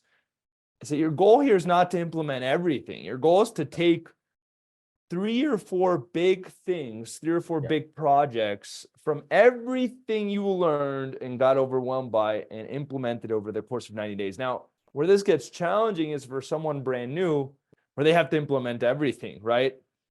That's why we come up with a 90-day plan. So I think like my honest, genuine answer, if you're over 10K a month, over 100K a month, even over $1 million a month, if you're doing some big numbers, the key is always less is more. So it's like, okay, there's a lot of stuff, right? So maybe one of the 3 projects is I'm going to implement an AI bot inside of HighLevel for all of our lead gen. Nurturing, yeah. I'm going to start doing paid ads. And Joel talked about getting a strategic or building a referral program, an affiliate referral program. Those are the 3 things. That's it. And that's the mindset you have to take, as opposed to I'm going to implement this, because you already have so much in place that you're gonna overcomplicate the process. And then also, you don't Joel, have to do so much. I know the workshop is about getting from 0 to 100K a month. And I know Joel has plenty of agencies that do that in 30 days. So even in the 90-day plan, I mean, a few. you mean like 0 to 30 days, or like no, you're saying like you've had agencies that go from 0 to 100K a month. Oh yeah, we 109 agency owners so far that we track and know of. Can you tell us a 90-day plan that aligns to that goal? Oh, sure. Yeah, we can go over that too. I guess that's Let my me see. question. Yeah. Okay, cool. Okay, I thought you meant more so like takeaways from the No. Yeah. I see. Well, let me see if I have something. Somebody pointed out my microphone is low. It should be better now. Thank you. Give us a 1 in the chat if so far this whole workshop's been like a mind bender, as Joel calls it. Now we're going back a step and saying, okay, here's what you need to implement based on hours of things we've put on your plate. I mean, normally I say mind FUCK, and I'm trying to be more. Thank you, Joel. Thank you, Joel. Yeah, I'm proud of you. I'm proud of you. Because I can get into it, so I was like, maybe just call it a mind bender. Passionate. Yeah, just call it a mind bender. All right, let's see here. Okay, so if I were, we can put a timeline on this. If I were at 0, trying to get to 10K a month, first step I talk about is always mindset. You can actually go and watch day 1 of the 10-day course that I already did with HighLevel many years ago, either on my channel or HighLevel's channel. And day 1 was all focused on mindset. So I guess the first thing is I'm going to watch, next steps. So maybe you could do this weekend. It's really just like over. Do January week 1, 2, 3, and 4. Give us a week by week for 90 days. Okay, January week 1. Yeah. Watch this video. And can you change the title of that doc to 90-day plan, action plan? Sure. I mean, the heading of the page. Yeah, that too. Yeah, cool. Because that way, because we have so many collateral, so we're giving away, people are going to be confused on which document is which. Okay. And again, I can actually, so you can find these. Let me show you. 1 second. If you look up HighLevel, Joel Kaplan, let me just pull up my computer here. Are you trying to find the 10K in 10 days videos? Yeah, I'm gonna find them. Okay, so I found them. Those are like 5 years old. Just by the way, that was a very It's first workshop we ever did in HighLevel. I mean, the mindset doesn't change, right? It's not like the Nothing is- mindset needs to Yeah. be updated for 2024. Okay, so watch this video. That's the mindset one. Oh my So I'm God. gonna copy that link. That way you know, I'm gonna add it here. I'm looking at that video that you just flashed. Just reminded myself I lost weight since then. Intentionally, but yeah. Crazy. I gotta Oh, find day 2. oh my goodness. What a memory lane. It's still one of the strongest workshops ever watched. The old ones. Yeah, I mean, this is, Yeah. let's see. Don't worry about it, Joel. It's gonna literally, okay, fine. You're doing it. Go ahead. I got it. I just I would say I would say January week 1, watch this video. But honestly, January week 1, you should also watch this video. yeah, I think That's the truth. I think that's, yeah, let's create a game plan for January week 1 through 4. Then let's do February. Yeah, maybe we'll do it like this. Maybe Yeah. we could do it like this, where it's like, here's the thing though, guys. I'm a huge believer in taking fast action. So if it really takes you 2 weeks to watch 2 videos, you do not want this bad enough. Yeah, no, I You need know? you to stack it up. I need you to stack it up, Joel. Like function it like the way me and you would function. And I know, like, we go Well, I'll just say all I'll in. just say this. January should be watching this video, picking your niche, creating your offer, which we already created for you. So this one should be already crossed off. We literally created your offer. So Yeah. if you go back to day 1 of this 3-day workshop, we already created your offer for you. So that's done. I would set up 1 free prospecting channel. I would do this all in these first 4 weeks. Okay. So matter of fact, when I remember being inside Joel's like inner circle courses, like the guys that jump into those programs that Joel had, they implemented in the first like 3 days. There's a lot of high performers there. And the standard was like first 2-3 days, get 1 channel up. Get whatever the channel is, it didn't matter. Just get 1 channel. yeah, I'm making it easy mode for you guys. No, if you tough. want hard mode, be tough. Yeah, be tough. Be tough. Okay. Do it the All way right. me Well, and you would look, do. then it really needs to be you guys want the honest truth. This needs to be a 30-day game plan. Then Go for it. Go for it's it. like, at the end of the day, it's like week 1, mindset, picking a niche, creating an offer that's already done, and setting up 1 free prospecting channel. So we talked about cold email or Instagram DMs, and not only setting up a free prospecting channel, but actually executing on it. Like you're actually starting to send cold emails. Yeah. Correct. You're If starting to leads are send not cold flying emails. in, it's not checked off. Correct. So set up free prospecting channel and start prospecting. This should all happen within the first week. Most people delay and delay and delay, and they want to wait and wait and wait for the perfect moment, the perfect time. And then what happens is they never take the first step. One of my favorite sayings is, I wonder if I have it here. Yeah, take the first step. Most people focus on steps 8, 9, and 10, and they never end up taking the first step. Yeah.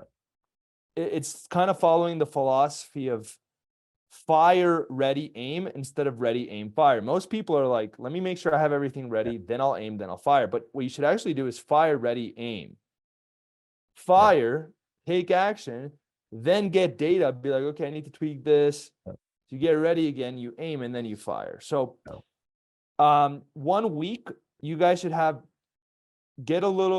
this video on mindset. It will help you guys. Pick your niche, watch this video, it breaks it all down.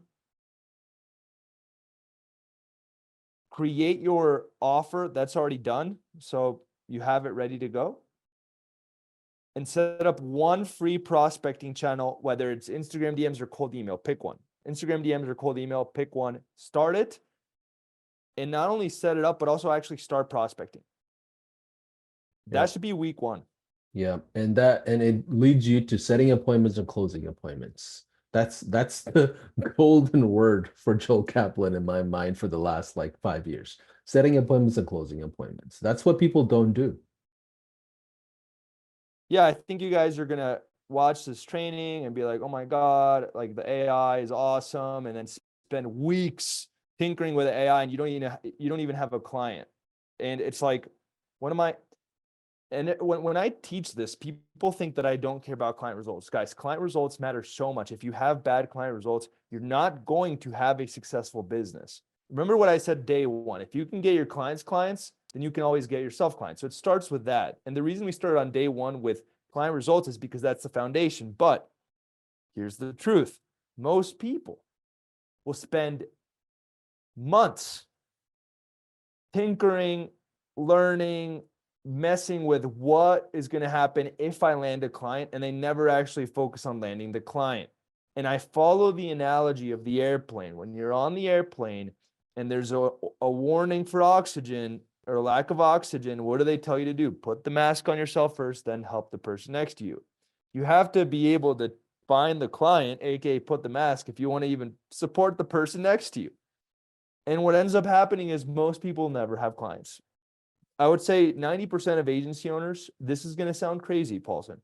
90% of agency owners or aspiring agency owners or SaaS owners or aspiring SaaS owners, they either never get their first client, or they say they're going to get, so they either never get their first client, or more likely they say, yeah, I'm going to get started my agency. I'm going to start trying to get clients once I get this done. Once I finish tinkering with this AI thing. Once I finish this workshop with HighLevel that's going to teach me even more things. And you never take action on growing your business. And remember what I said on day 1. It's both product and sales. Product and sales. Apple understands this very well. They are a sales machine. They make billions of dollars, and they're always focusing on the product. How do we make it better? How do we make it better? But it's both. And with that in mind, most people never focus on sales, and they only focus on product. So the reason I push this so hard of focus on sales, focus on sales, focus on sales is to bring you to the middle, because it's both. So I would actually say for week 1 and week 2, don't worry about client results at all. Make sure you even get to the point where you're talking to prospects, talking to people. So week 2. Go down to the next page on that one. So there's a second page. Oh, yeah. This should actually be up here. Hold on. Okay. Let's see. I'm gonna make this number 4. So number 4 should be scraping lists. And I'm actually going to scrap all this because Christian showed you how to do it. Yeah. You had to do this on day 2.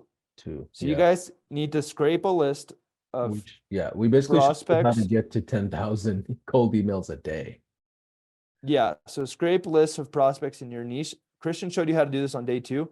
This is step 4. And then step 5 is setting up a free prospecting channel and start prospecting. That's week 1. This should honestly all take you 1 week, and that's it. Do not spend more time on this. Yeah. Keep in mind, I'm not telling you to build a website. I'm not telling you to come up with your name, build a logo, any of that. That doesn't matter. All right, let's see. Week 2.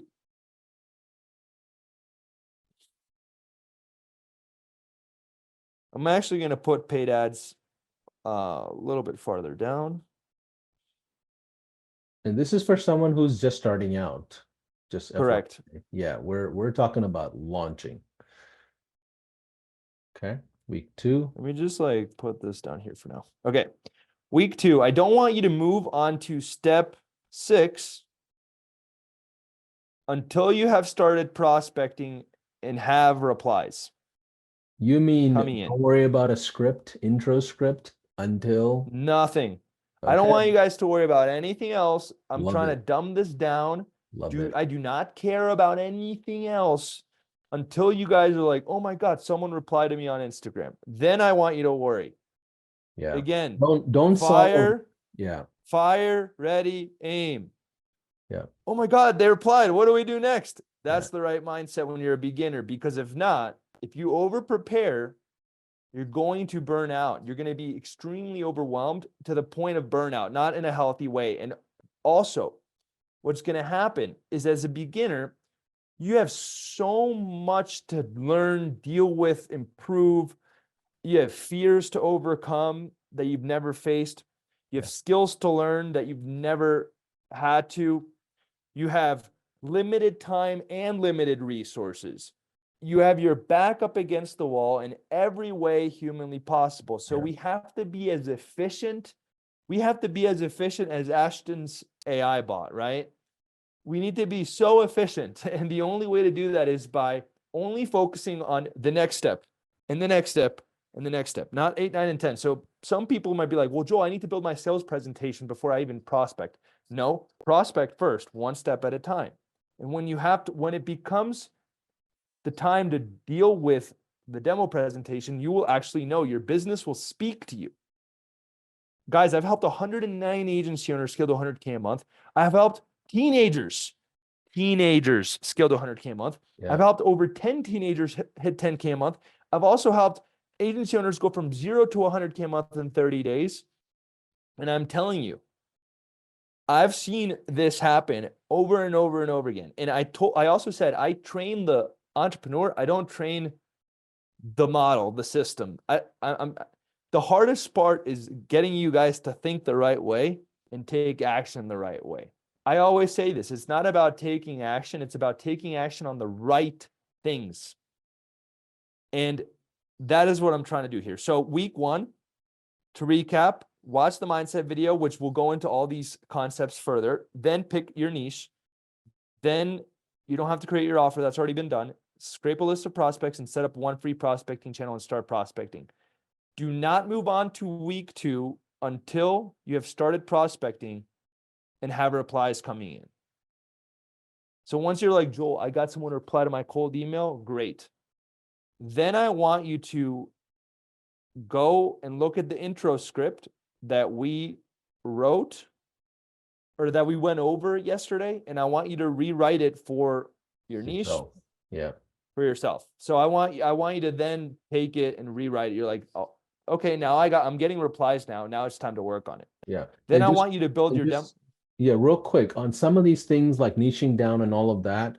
With SaaS, you don't need to niche down. You do need to have a focus on local businesses. Eventually, you will have to niche down. In the beginning, just go after anybody and everybody in a local area just to get the ball rolling when it comes to SaaS. If you're doing the agency stuff and have an agency offer, you 1000% have to niche down because it's usually saturated. So if you want clarity on things like that, go to our 5-day challenge. I've made it very clear on how to launch SaaS versus an agency. Okay, keep going, Joel.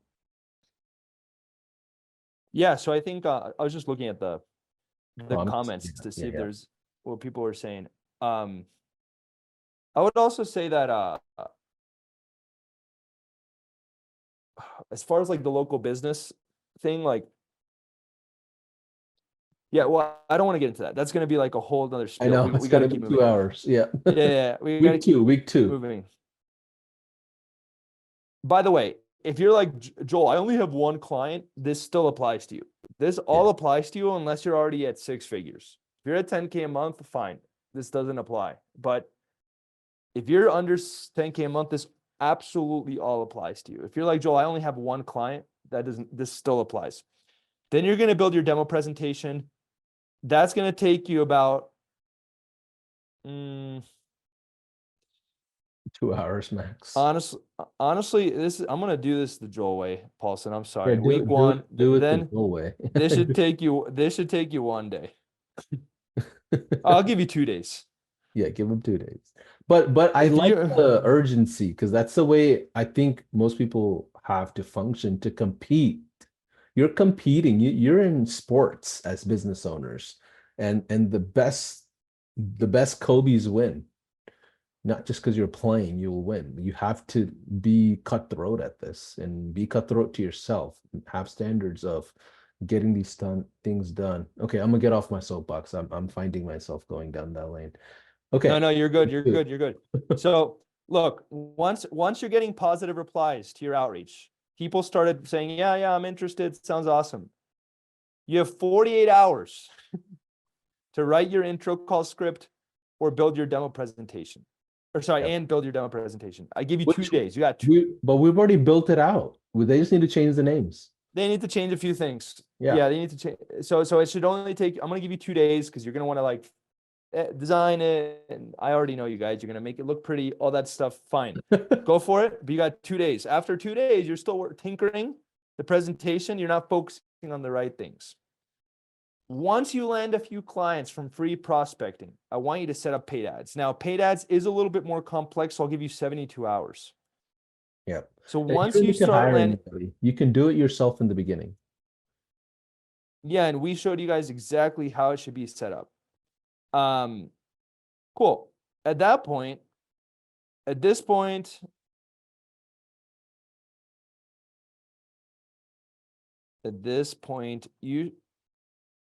you should have everything you need to start to get clients. Yeah. The first thing is quantity. Just FYI, you're just trying to tap into quantity. Whatever it is, let me just rise up the number of people that are inbounding into my business. Don't focus on quality of those leads until you have confirmation of quantity. So if you're not at like 10, 15 leads coming in every single day, you don't need to be tinkering on like conversion ads and all these other things and funnels and landing pages and trying to figure out all kinds of stuff. In the beginning, it's just getting the lead ads going, getting the cold email going, worry about the quantity stuff later, maybe in the second month. Okay, what are we looking at here? Getting a power partner, and what we're on week two still? Well, we're on. You guys need to take some action, big time, fast. I'll give you guys 1 week to get your free prospecting channel up and running. Then I'm going to give you guys, once you start getting positive replies, I'll give you 2 days to get your sales materials, your intro call script, and your demo presentation. And then once you land a few clients from free prospecting, I give you 72 hours to launch paid ads. And I want you guys to take the money that you get from those clients, dump it in the paid ads. So you get 3 days to set it up. At this point, you should have everything that you need to get clients. At that point, this is where it gets a little tricky, okay? There's 2 things that I want you to do, and the timeline is not so black or white, unfortunately. You have to get a power partner. I want you guys to get a power partner, and we talked about this, where you find someone in your niche that could be a big resource to you, someone that could be your reference, case study, they could be your guinea pig to try new things out on. And I want you guys to find someone that can essentially help you in exchange for you to do all of their marketing for free. So you're going to do all their marketing for free in exchange for them being your reference, your case study, testing things out, using them on videos, using them on ads, and just learning about the industry as a whole. So again, this can take a while. It might not happen overnight, but I would try to find someone in your industry that could be your strategic partner to help you because you don't know about the industry. And then at that point, I want you guys to switch all of your entire focus to client results, like your life depends on it. And I don't want you to then go out and get a crap ton of clients until you feel really confident about your ability to deliver. Yeah. And if you're like, Joel, I have no idea, I don't want to do any of the client results, 3 options for you, okay? You can either work with a white label agency. There's plenty of people in HighLevel that are amazing. Number 2, you can find a business partner that's really good at the tech, really good at the fulfillment, hates doing the sales. Or number 3, you can also just suck it up and understand that if you're going to take someone's money, you better do whatever it takes to get them the best results possible. And you guys have a lot of the resources to help the clients. We literally give you like Faisal's system is getting chiropractors insane results. And we gave it all to you. And we gave it all to you. So it's like you guys have all the resources to be able to also go out and get the client's results. So now the main thing holding you back is actually your ability to get yourself clients. Again, I'll say that one more time. We gave you guys everything to be able to get your clients great results. We even showed you how you can set up really incredible AI bots in HighLevel to offer to your clients. So it's like, so we have no excuses, given you guys all the resources to get your clients great results. You just now need to go out and get clients. That's the truth. So at this point, you should be getting some clients, and you should, and what you need to focus on is getting a power partner to work with you more closely on, hey, how do we really make this system the best system ever for chiropractors, for dentists, for gyms, for roofers? And then focus on all of your attention on, hey, how do I now create the best product ever? Yeah. Because again, it's like real quick, Joel. So if any of you watch, go up to the Power Partner thing real quick. So if any of you went through either Chase Buckner's course or my course on SaaS, we teach you how to build a small group of beta of like 5 customers. Those right away become your power partners. They become your affiliates. And inside HighLevel, you could even build an affiliate system that handles affiliate commissions and all of that. So you're even the billing for power partners is literally automated. We teach that in the 5-day challenge as well as our mastermind everywhere else. So like, even if you're doing SaaS, the first round of beta that you bring in, that becomes your power partners right out of the gate. Keep going. And like this workshop, Joel, I'm gonna be honest with you, it's turning into what I call the no excuses workshop. Right? That's literally what it's turning into. And I love it. But that should be every workshop. It is. It Honestly, is a workshop, but like the game of business, Paulson, is a mental game. It's like, for example, here's what happens with 99% of entrepreneurs. Imagine we're trying to get really good at basketball, Paulson. Imagine you and I are trying to get in the NBA, even though we're never going to. But let's say that you and I, we both like basketball. We're trying to get in the NBA, right? And then we go off and watch all the YouTube videos ever on basketball. And that's what we do. We're like, we're going to watch YouTube video after YouTube video after YouTube video after YouTube video after YouTube video after YouTube video, but we're never going to show up and practice, and we're never going to show up and actually play with pressure on the line. We're just going to watch YouTube videos. Do you think that we're going to get really good? No. Now let me ask you the opposite of that. Imagine if we decided, hey, every single day we're going to practice for 3 hours, and at the end we're going to do a real game with real people, and we're never going to watch YouTube videos. Who do you think is going to get better faster at the actual skill of going out in the court and playing basketball? The guy that's actually hooping all day long. Exactly. So I think that's a mental decision. It's a mental choice. And the reason we end up, or most entrepreneurs end up watching YouTube video after YouTube video after YouTube video after YouTube video after YouTube video is because it feels like you're making progress, but you're actually lying to yourself, and you're just making progress in your knowledge, not in your action. And what I say to people, I have a rule. It's called the 3-to-1 rule. For every 1 hour of learning, you should be taking 3 hours of action. So for example, you guys have spent now, 15 hours with us this week, maybe a little less, a little bit more. That means that you owe me and you owe Paulson 45 hours of action before you even learn anything else. And then what tends to happen though is people will hop on the next HighLevel workshop and be like, okay, what's this next cool thing? And then they never take action. I promise you, it's a mental game that holds you back. It's not. Yeah. The skills can be learned, the action can be taken. So what is the thing holding you back? Most of the time, it's just our fear of putting ourselves out there, getting told no, getting rejected, and then we never end up making progress. Yeah. So you know another thing I noticed on that note, Joel, especially with the HighLevel crowd, the HighLevel family, and you all know I love you, and Joel and I are speaking with like a lot of passion, and that's built from a lot of pain of unsuccessful launches, a lot of pain of like seeing people struggle in this space. And I'll tell you, the one thing I see with high levelers in general is what I call the knowledge trap. The knowledge trap of, oh, I need to learn everything about high level before I can go out there and do business. And I'm like, dude, like you've came to 3 of our masterminds now, our conference, sat in, every You probably workshop. know more about high level than I do. Genuinely. Me You too. guys, actually, I will make a bold bet.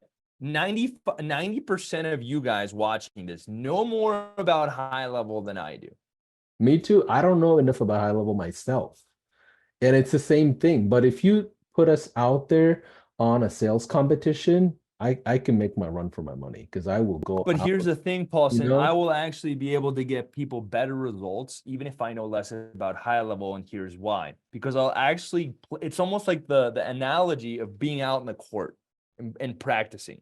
If Yeah. I'm talking to my clients every day and practicing and working on getting them great results, over time I will, even if I know less about the specifics of the Yeah. custom field and the custom tag and this and that. You need the client in order to get the client results. You can't change that reality. That, like, you need one for the other. And people say, like, the theory of like what comes first, the chicken or the egg, Yeah. or the analogy in the world of business. I'm gonna just pick one. The egg comes first, then the chicken. The Yeah. egg is the client. The chicken is the client results, and that's That's just the it. way it is. Yeah. So, Let's go back to um, week 3 or week 2. Where are we at? Sorry, guys. We get it's on very these simple. rants. Yeah. And I would say, honestly, guys, I'm going to go back on the rant a little bit, because this is the most important thing I've taught you in the 4 days. What we're talking about right now, I Yeah. will put my millions of dollars. I will bet that this, what we're teaching you right now, what's coming out of my mouth, is the most important lesson for most of you guys. If you're like, Joel, I take more action than I even know what to do with, then this is not for you. But I know most of you guys are hesitant and scared to put yourselves out there. And I get it. I've been there. I showed this on day one. I started applying for jobs while I was trying to be an entrepreneur. I almost gave up 3 times. I have a lot of fear. I have a lot of doubt. I have a lot of insecurity, and I still showed up, right? That's the name of the game. I still took the very first step, like I teach. And the reason I can share this is because I've been in your shoes. I know the feeling, and I know that most of you guys will learn your way to nothing. And it should really be, how do I learn, get enough knowledge for me to take the next step? Okay, cool. I know what to do now. I'm going to ignore the knowledge. Now it's time for me to take more action. And if you guys follow that mentality over and over and over again, I promise you that you will make progress. I'm Yeah. not saying that you're going to make millions. I'm not saying you're going to be this ultra successful, but you will absolutely make progress, and I will guarantee that. So Can I get this, a 1 in the chat if you will make that promise to yourself that you're going to take enough action to get on the goals that you want to hit? Give me a 1 in the chat, just in the comments, if you're going to be an action taker on this, because this is a lot of information that's worth a lot that you will not find in most programs out there. And I'm not disqualifying anybody else. I'm just telling you, this is from a lot of building agencies. This is, I mean, anyways, let's get back to week 2, and well, finish that I up. want to say one more thing. You know why? So, for example, this year I helped a few teenagers hit 100K a month. I helped one 15-year-old hit 10K a month. 15. Yeah, like the Jared Curry 15. story. Insane. I mean, no, now these are different guys. This is like Connor Trong, 15 Oh years my old, in God. high school, and he's working with HVAC companies, hits 10K a month. Now, here's why they're able to do it more easily, and it's because Less they're bias. not overcomplicating it. Yeah. They're just like, okay, Joel says not to overcomplicate it. I'm gonna trust that I shouldn't overcomplicate it. Someone said in the comments, it feels like it's so simple. It is. It's just you have to. The hard part is you showing up to the basketball court and taking the shots and practicing. That's the hard part. you know, it's like that in following the analogy of basketball, the hard part is you showing up and doing the work on the right things. It's not the high level, everything else can be taught. We literally gave it to you. We gave you an entire business model over the course of 4 days with new innovations that haven't been shared with the world, like the AI from Ashton today. So we gave you everything. We even gave you innovative, cutting edge strategies, but that's the easy part. All of you guys consume that information. Access to that information is the easy part. The hard part is the taking action and also taking action on the right things. So I know I'm ranting, Paulson, but I promise you, this is the most important takeaway from all the 4 days. If not, no one is going to get results. I promise you. If everyone just watches this and they're like, oh my God, this was amazing. Joel's awesome. Paulson's awesome. All the guest speakers were awesome, but you don't do anything with it, you'll still be stuck exactly where you're at, and it's useless. The value of it is just perceived value. It's not real value at that point. Right. Yeah. The worst thing you could do is make us feel good and give us flowers, which we don't really need.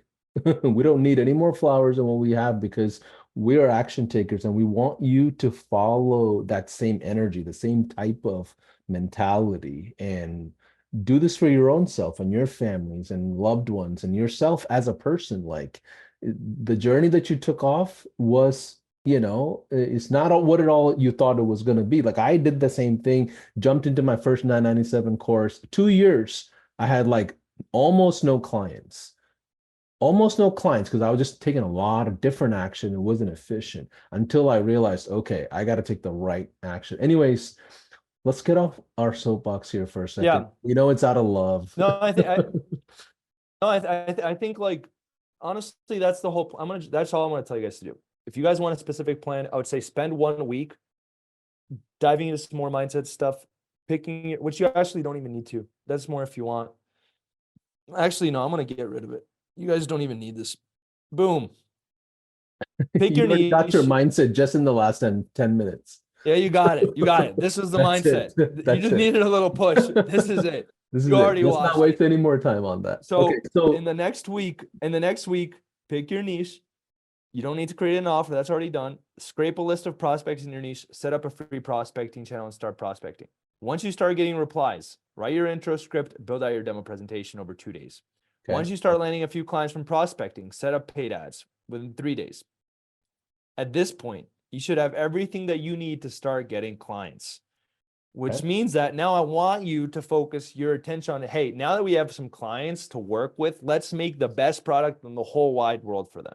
And the way that you're going to do that, number one, get a strategic partner. And then number two, take everything that we taught you today or on day one, implement it for your clients and slowly tweak it.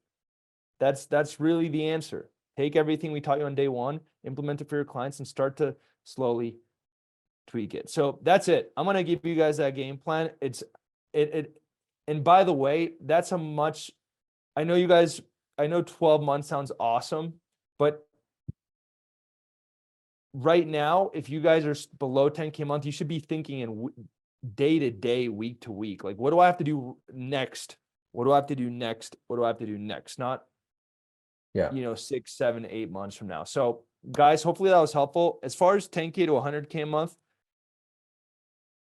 I'm going to just break this down super fast. Where is it? Okay. By the way, to get to 10K is a lot harder than going from 10K to 25 or 10K to 50, 10K to 100. Because by then, a lot of the fundamental pillars of the business is kind of finished, because you have an offer, you have a market, you have pricing, you have inbound leads. You probably even have paid ads at that point. At that point, you're trying to figure out how to duplicate yourself as an entrepreneur. Keep going, Joel. Yeah, I think that's such a good golden nugget. 0 to 10K is the hardest, because you're back against the wall. You have everything is limited time, limited resources, a lot of skills to learn, a lot of fears to overcome, and a lot to do. While you're at your day job doing 9 to 5 and trying to figure out. It's really hard. I mean, 10K to 100K a month is a lot simpler. You need to have I'm going to just go through this very fast. It's really just more things you have to have in place. You need to have a productized offer. You need to have paid ads. You need to build out, you need to start to build out your brand. Yeah. You need to start hiring what's it called? Setters, appointment setters, building out emails and text sequences in HighLevel. You need to build out a sales team, hire setter and closer. You need to hire an operations fulfillment partner.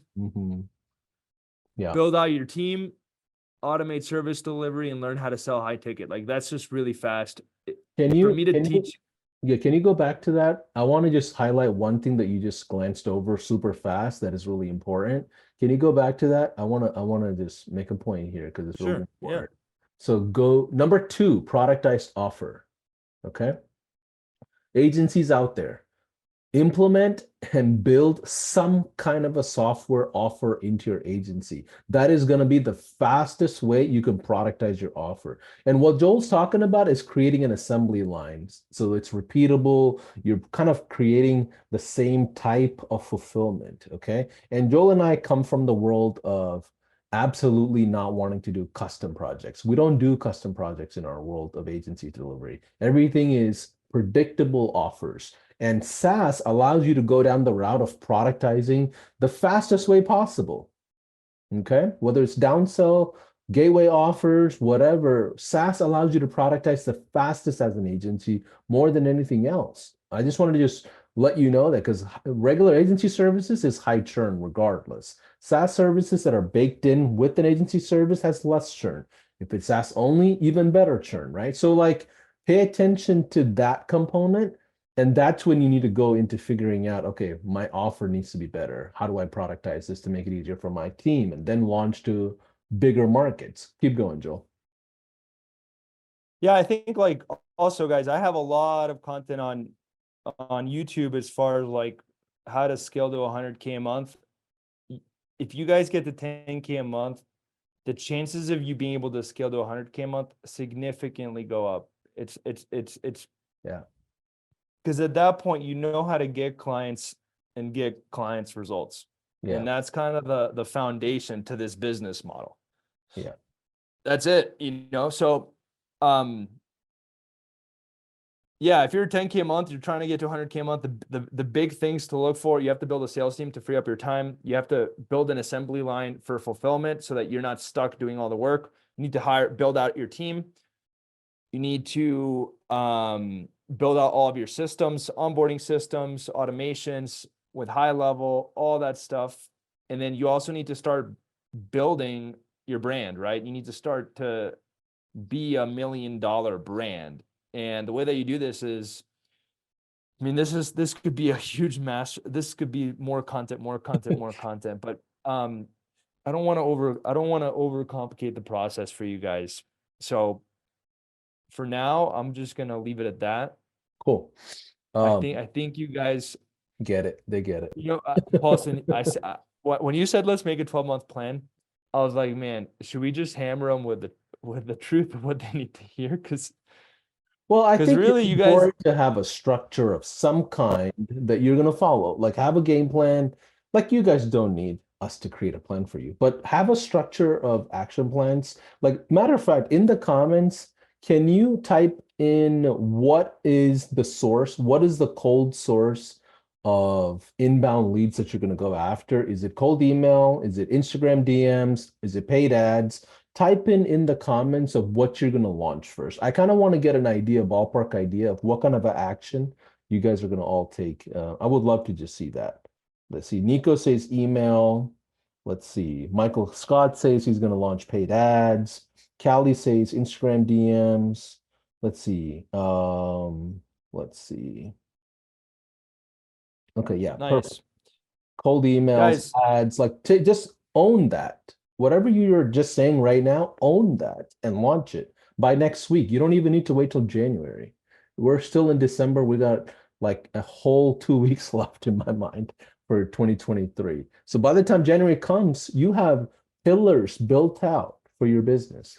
Joel, what else do we need to cover today? I know we have more things to do. no, so guys, we made it till the end. It's time for the raffle, and it's also time for the giveaways. Now, before we talk about that, but this is going to be my spiel on HighLevel. You guys need a HighLevel to make this business work. out of all the 109 agencies that we helped scale to 100K a month, they all used HighLevel. It's like you need this software to make it work. So part of why we also wanted to create this 4-day workshop to give you guys everything and use it through HighLevel because you need it, right? So our idea is, how do we give you guys absolutely everything you need to be able to succeed with this software? That was really our idea. How do we give you guys everything that you guys absolutely need to succeed with HighLevel? That being said, you will need it. Like, there's no way to build out, at least that I know of, all the automations, the AI, the landers, the snapshots, the client results without it. So if you guys haven't gotten a spot, we're doing 3 months, first 3 months, 50% off. It expires Friday at midnight. Definitely grab your spot. Again, we were one of the first 100 users of HighLevel, and I've been with them for years from the launch of HighLevel. And I have nothing but amazing things to say about the software, but most importantly about the people on their team. Everyone is incredible. And again, you need it. So definitely grab your spot. If you're already a HighLevel user, we freaking love you guys. And yeah, I think that's pretty much it. Thank you guys so much for being here until the end.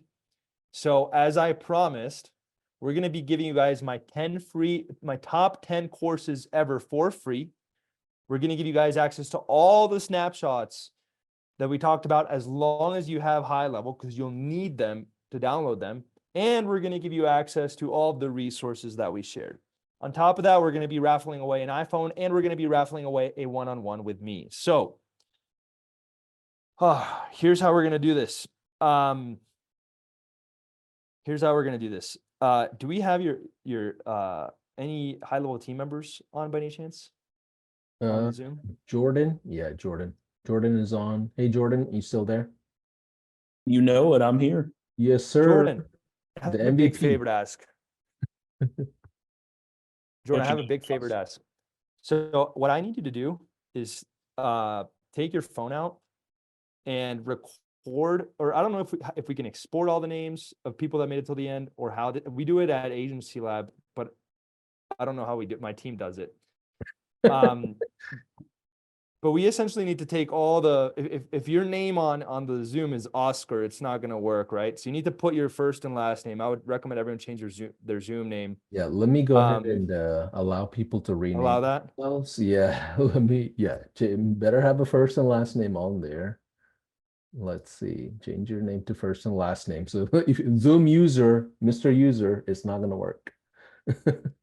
Or phone numbers, change your names ASAP. We're about to do a raffle. Okay, cool. If you're not in Zoom, there's a Zoom link that is part of the streaming. People are joining now. We got now a bunch of people trying to join. But yeah, cool. That's fine. That's fine. You guys are watching live with us. That's all good. You guys need to put your first name and last name, because if your name is Mr. J, that sounds awesome, but we don't know who you are, you know, and I could claim that I'm Mr. J. So make sure to have a first name and last name. And then what we need to do is essentially either record all the names. Uh-oh, did I lose Paulson? No, I'm here. Where'd you go? I'm here. Oh. What we need to do is essentially either record all the names and then write them all on a name picker later. I could also have if you send me a video of all the names, I could have my team do it. And then we're going to go live in the HighLevel Facebook group later. Okay. And actually do that way everyone knows it's fair, and do the little spinning wheel thingy. Oh, yeah. You're just trying to grab the names and do the ticker. Jordan, is there a way for us to pull the names like that? There should be. I think the wheel, there's a wheel thing. Let's see, wheelofnames.com.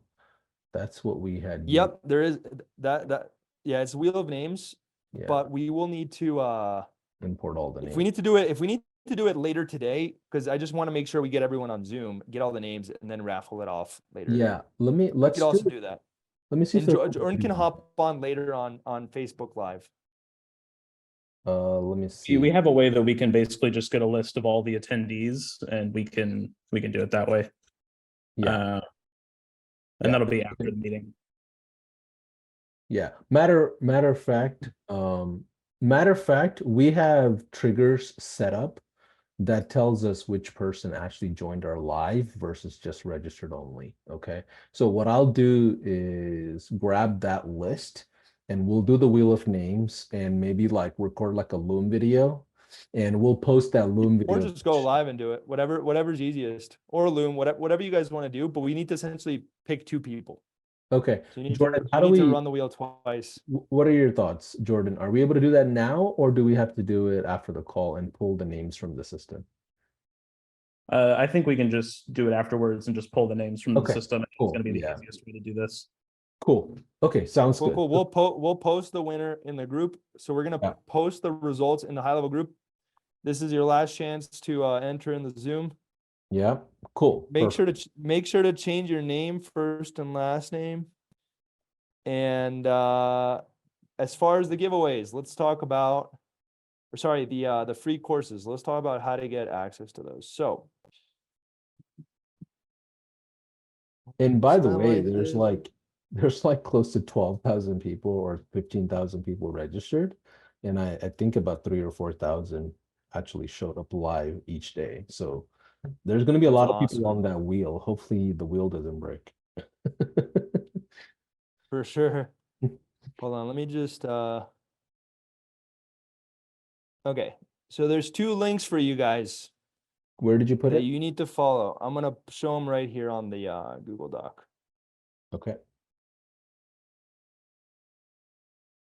All right. If you guys want my 10 courses for free, 10 courses for free, you go to this landing page on HighLevel.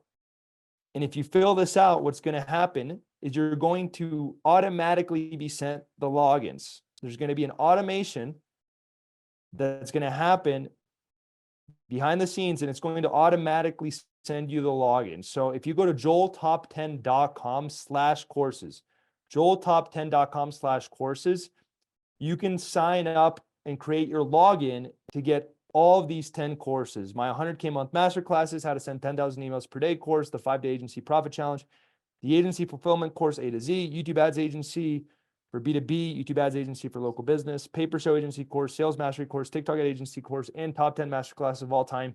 Right now, I'm going to warn you though, you guys need to be taking action. You still get access to all those courses, but you don't need to go through them right now. You guys have absolutely everything from these 3 days to take massive action. All that is just to over deliver for you guys, to show you that we care, to show you that we're here to support you and give you guys absolutely everything ever. That being said, you already have everything you need to take the first step. So don't get overwhelmed. Don't feel like you need to watch all those courses. Yeah, and by the way, HighLevel didn't ask Joel to do this. Joel is doing this because he wants to level up every HighLevel agency himself. Okay, exactly. So like this is not like some sort of a fancy collaboration to make more money or something. It's literally just from the genuine heart Joel has and myself and our teams just to over deliver to you. Like Joel said, do not find yourself disabled or handicapped with the amount of information. Of course, there's so much. And when you go through these courses, matter of fact, I went through that link, Joel, and we kind of verified, make sure what you're saying is true, obviously, to make sure there's no, issue on the automations and all of that. So it all works. Now, the snapshots, if you don't have a HighLevel account, you won't be able to load up a snapshot. So you do need to jump into either. Correct. Like that's like what is a snapshot, Joel? Can you help them understand what a snapshot is as you give like all of those away? Yeah, so if you guys go to agencylab.io/snapshots, I had Aaron actually, our tech guy that you guys met, give away the Cairo snapshot, the roofing snapshot, the Google review campaign snapshot, the reactivation campaign snapshot, the paper patient funnel, and then all of the resources and slides from the workshop are going to be linked out on this Google Drive. So we still have to upload everything, all the additional resources, but they're going to be linked right there. So you guys will literally have access to all of the snapshots and the resources from everything here. And then obviously the free courses are on the other lander. So these are the websites, joeltop10.com/courses and agencylab.io/snapshots. Yeah. And You by the will need way, HighLevel. You will yeah. need HighLevel for all of these snapshots. If you click it and you don't have HighLevel, it won't load. You need to, or it'll ask you to sign up, right? You'll need an account. So Yeah. really important. If you guys don't have HighLevel, make sure to get HighLevel, or else you can't access these. On the one website, you'll have access to my 10 free courses. On the other website, you'll have access to all the snapshots for free if you have HighLevel or if you sign up for HighLevel, and all the resources from the workshop. Those will be, give me like 3 days to add in all the resources. If you go back to that folder in 3 days, all the resources that we shared over the last few days will be in that folder. And one more All thing, right. one more thing, Joel, one more thing. Let me share my screen real quick. Those of you, if you don't know, let me go back here.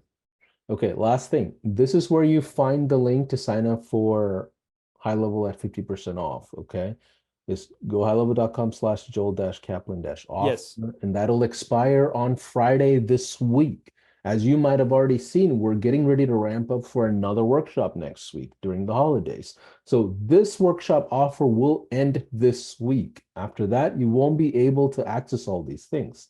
Now, the other things, if you are an existing user of HighLevel, everything that Joel talked about and shared in the docs and all of that, he will send that over to me, and you can go to our public customer Oh, Google cool. I did Drive. not know about this. Yeah, this is a That's public why. customer Google Drive that basically you can go to gohighlevel.com/GHL resources if you are already a HighLevel user and grab the collaterals from every workshop.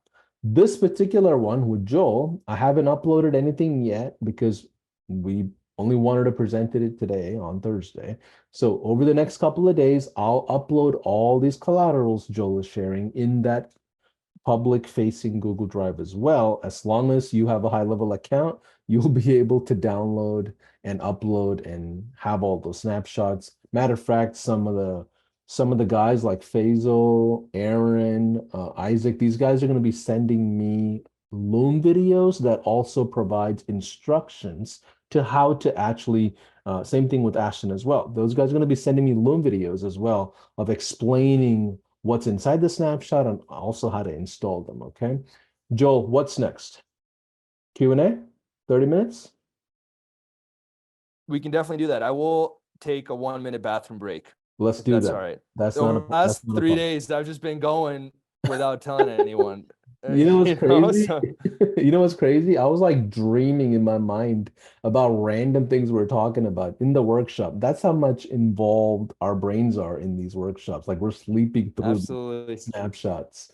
But anyways, Joel, take your break, buy a break. If Let's anybody, go. Let's meet back in 3 minutes. 3 Let's minutes. meet But back in 3 minutes. here's what I'm asking. We're not gonna do the standard Q&A where we raise hands and have somebody jump on video and all of that. I want you to go into the streaming, the actual streaming, and put down your questions. Okay. I have the actual streaming open right here. As Joel comes back from his break, let's go ahead and put down questions around sales, marketing, prospecting. If you have basic questions about HighLevel functions, this is not the place to ask those questions. You can ask that in a different format or different link. Our teams will answer that. If you need any help, you can always go to our success room. If you're trying to find a certified partner or get certified, you can go to our certifications team. If you want the 5-day challenge, you can sign up for the 5-day challenge. If you want the SaaS course, you can just literally get that for free. We have our mastermind coming, happening in February. Come to Dallas. All the tickets are about to be sold out. And the cool thing about the mastermind, it's only like 100 tickets. Very intimate setting. We bring in top players similar to Joel. I think we have Mike Cooch as well as Krista Mashore. And Chris is doing like $1 million a month with HighLevel. So it's pretty incredible people that we bring to the table that you can learn from. So come to our mastermind. Matter of fact, I need to book my flights and tickets to that. But anyways, let's go ahead and put your questions down in the thread, and I'm going to pick out the questions that are relevant. I see a few questions that are already coming up. So let's see. Let me go ahead and someone's asking how will we be notified who won the raffle? We're gonna upload all the names and shoot out a Loom video that has the raffle winner, and then Joel's team will reach out to you. Let's see. Okay, I am going to start. I see so many questions coming in. We only have 30 minutes for I'm questions. ready. I'm ready. Okay, cool. We only have 30 Yeah, minutes for questions, so make yeah, sure. let's knock out, and that way we leave at 3 p.m. Yeah, and Joel, here's what I'm gonna do. I'm gonna ask the question, you knock it out, and just simply provide the answer so we can get to as many possible questions as literally possible in 30 minutes. So I'm gonna That's your go. nice way of saying, Joel, answer fast. Yes, answer fast, Joel. Let's do that. I got it. Okay, cool. And by the way, we will go. So just to recap one last thing, Paulson. So you guys got, as promised, you guys got access to my top 10 courses ever for free on that link. You guys also got access to all of the snapshots. You do need HighLevel. Make sure to sign up if you haven't already. And then all of the resources will be added to both the last button on my website and to the HighLevel or to the HighLevel resources Google Drive. Yep. In like a few days. Yeah. Then on top of that, all the replays will be uploaded to my channel and HighLevel's channel. And remember, guys, you guys learned a lot. Now it's time to take massive action. Focus on that 1 week plan that I gave you. And the raffles, we will be giving away the iPhone and the one-on-one. Someone on the HighLevel team will either drop a Loom video or go live in the Facebook group and announce the winners. Yep. Right? Yep. 1000%. Okay. We'll probably create like a Loom video that just look out for it. And if you don't have a HighLevel account, you probably won't be able to see who won or whatever. And Joel, are you going to reach out to the winner yourself and fulfill? I think you're giving away an iPhone or something else, and the one-on-one. iPhone and a one-on-one. Okay. Well, it's two separate. You Two guys different pick. winners. Hey, Okay. you're gonna say this spin wheel. No, the first spinning of the wheel will be for the iPhone. The second spinning of the wheel will be for the one-on-one. And what do they get out of the one-on-one? What can they expect out of the one-on-one? Oh, they'll just get to talk to me personally, and I'll make sure to help them with whatever they need. I'll probably Right. ask them Cool. what's their biggest bottleneck and give them a customized game plan. Cool. Great. Okay, so I'm gonna go with Nico B. Bruyne or Bruin. I'm gonna start with Nico and map my way down. Nico says, okay, you ready, Joel? Let's rapid fire. Okay. Yeah, I'm ready to go. Okay. Nico says, yeah, go for it. Nico says, where do you find appointment setters and closers with comps? Where do I find appointment setters and closers? I like to run recruiting ads on Facebook, TikTok, LinkedIn, and I like to get like 100 applications. I make them all send me previous calls that they've taken, a personalized video, and then I can weed that down to like 10 people and interview from there. Or I like to leverage my personal brand. One of the benefits of building a personal brand is probably one of the biggest benefits is you can get to work with a lot of really good people because they want to work with you. So those are the two ways. Yeah. Someone's asking, what would an appropriate price point be for the AI integrations for sales? Like, I guess if you was to sell the AI to an end customer, what kind of price range would you? Just the AI without the paper show. If you're just building an AI chatbot, I'd probably want to charge something high ticket up front and then monthly ongoing support. So I would probably charge something like anywhere between $3,000 to $10,000, depending on how complex the build out is. And then tell them, hey, it's $500 a month for us to keep managing it, optimizing it, so on and so forth. So you're basically going high ticket, then SaaSing them into a subscription model. That was Carl Orton, just so I'm staying organized. Upward. Yeah, because as you guys can see, it was a lot of work. It's not like SaaS where they're just like signing up and boom, they're ready to go. It's like, no, you're putting it, you're using the software, but really delivering it as a customized high-end service. Right. Upward Bound Media says, how do we stay organized? I find it hard keeping all my ducks in a row and kills my work and efficiency. The key is not to figure out how to do everything. The key is to figure out how to do the most important thing. So ask yourself, what's the number one thing that I need to do today? That if I do this thing, it will drive my business forward. And as long as you knock that out, I promise you, everything else will kind of fall into place. Aaron is asking, what is the best way to find a sales partner? I'm the tech guy in the formula you were talking about, or is there any way to sell without hopping on a call? Selling to humans without hopping on a call, unless you have a lot of leverage. So if you have a huge personal brand, you're a huge influencer, you have a huge email list, then you could maybe sell one to many. But if you don't have that, you absolutely need to talk to humans. And I would say for 99% of you guys, you need to talk to humans. So what I would do if you're like, I'm just tech guy, I don't want to talk to humans. If you're that person, instead of asking yourself, how do I make it so that I don't have to talk to humans and still sell it? Find someone who is willing to talk to humans. So I like where you're headed. What I would actually do is literally create a post in HighLevel and say, who here is good at sales that hates tech? Comment below and let's see if we can work together, because I love tech and I hate sales. And I promise you, you'll find a lot of people. Yeah, rest in peace to your DMs. Jeff Green is asking, can we review email server warm-up at a high level? So Jeff, I'm going to answer that. Day 2, go through Christian Ishao's full email class that we did on this workshop. He talks about how to properly warm up all that stuff. Adam Holmgreen's asking, how will we be notified who won the raffle? I mentioned it. We'll throw up a Loom video with everybody's name on the Wheels of Names thing. The first winner gets the iPhone. The second winner gets the one-on-one with Joel. Mike Chapman's asking, so put all your questions in the streaming comments, you guys. I'm going to try to rapid fire and go through as many as we can. Mike Chapman's asking, what are your thoughts on upcoming restrictions on cold email with changes in Google? Joel Kaplan. Okay. Well, what do I think about the upcoming changes in Google? For cold emailing. Well, I know we're about to map out another workshop around emailing in general, just FYI, from HighLevel, probably Q1 or 2, or January or February. But Joel, are you familiar with the Google restrictions that are coming up, or does that even matter? Focus on getting clients, guys. Yeah, that's my answer. You guys have limited brain space. Focus on the things that matter. It's like I don't even know once that's a problem, you will know that that's the problem. And I'd rather you worry about getting appointments with what is working right now.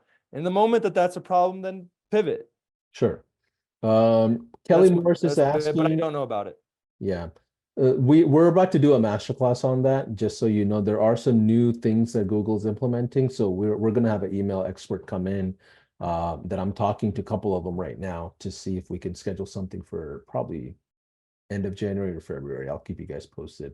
You know, HighLevel is about dropping value all day long. So if there's an issue, we'll go drop value on that issue.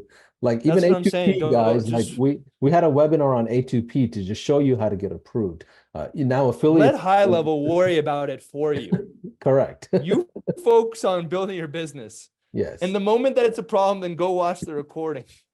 Yeah, exactly. Kelly Morris is asking, how do we pick a fulfillment partner? Is there a list of top 10 qualities? Man, when I said fulfillment partner, you have a few options. You can either find a business, you can say, just like the post in the group, you could say, hey guys, I'm really good at sales. I want to talk to people all day, but I hate the fulfillment. Who's really good at fulfillment and tech? And you'll get a lot of people. So you can either find someone to work with. That's option 1. You can find a white label agency that could do this for you. Or like I said, you could just learn it. It's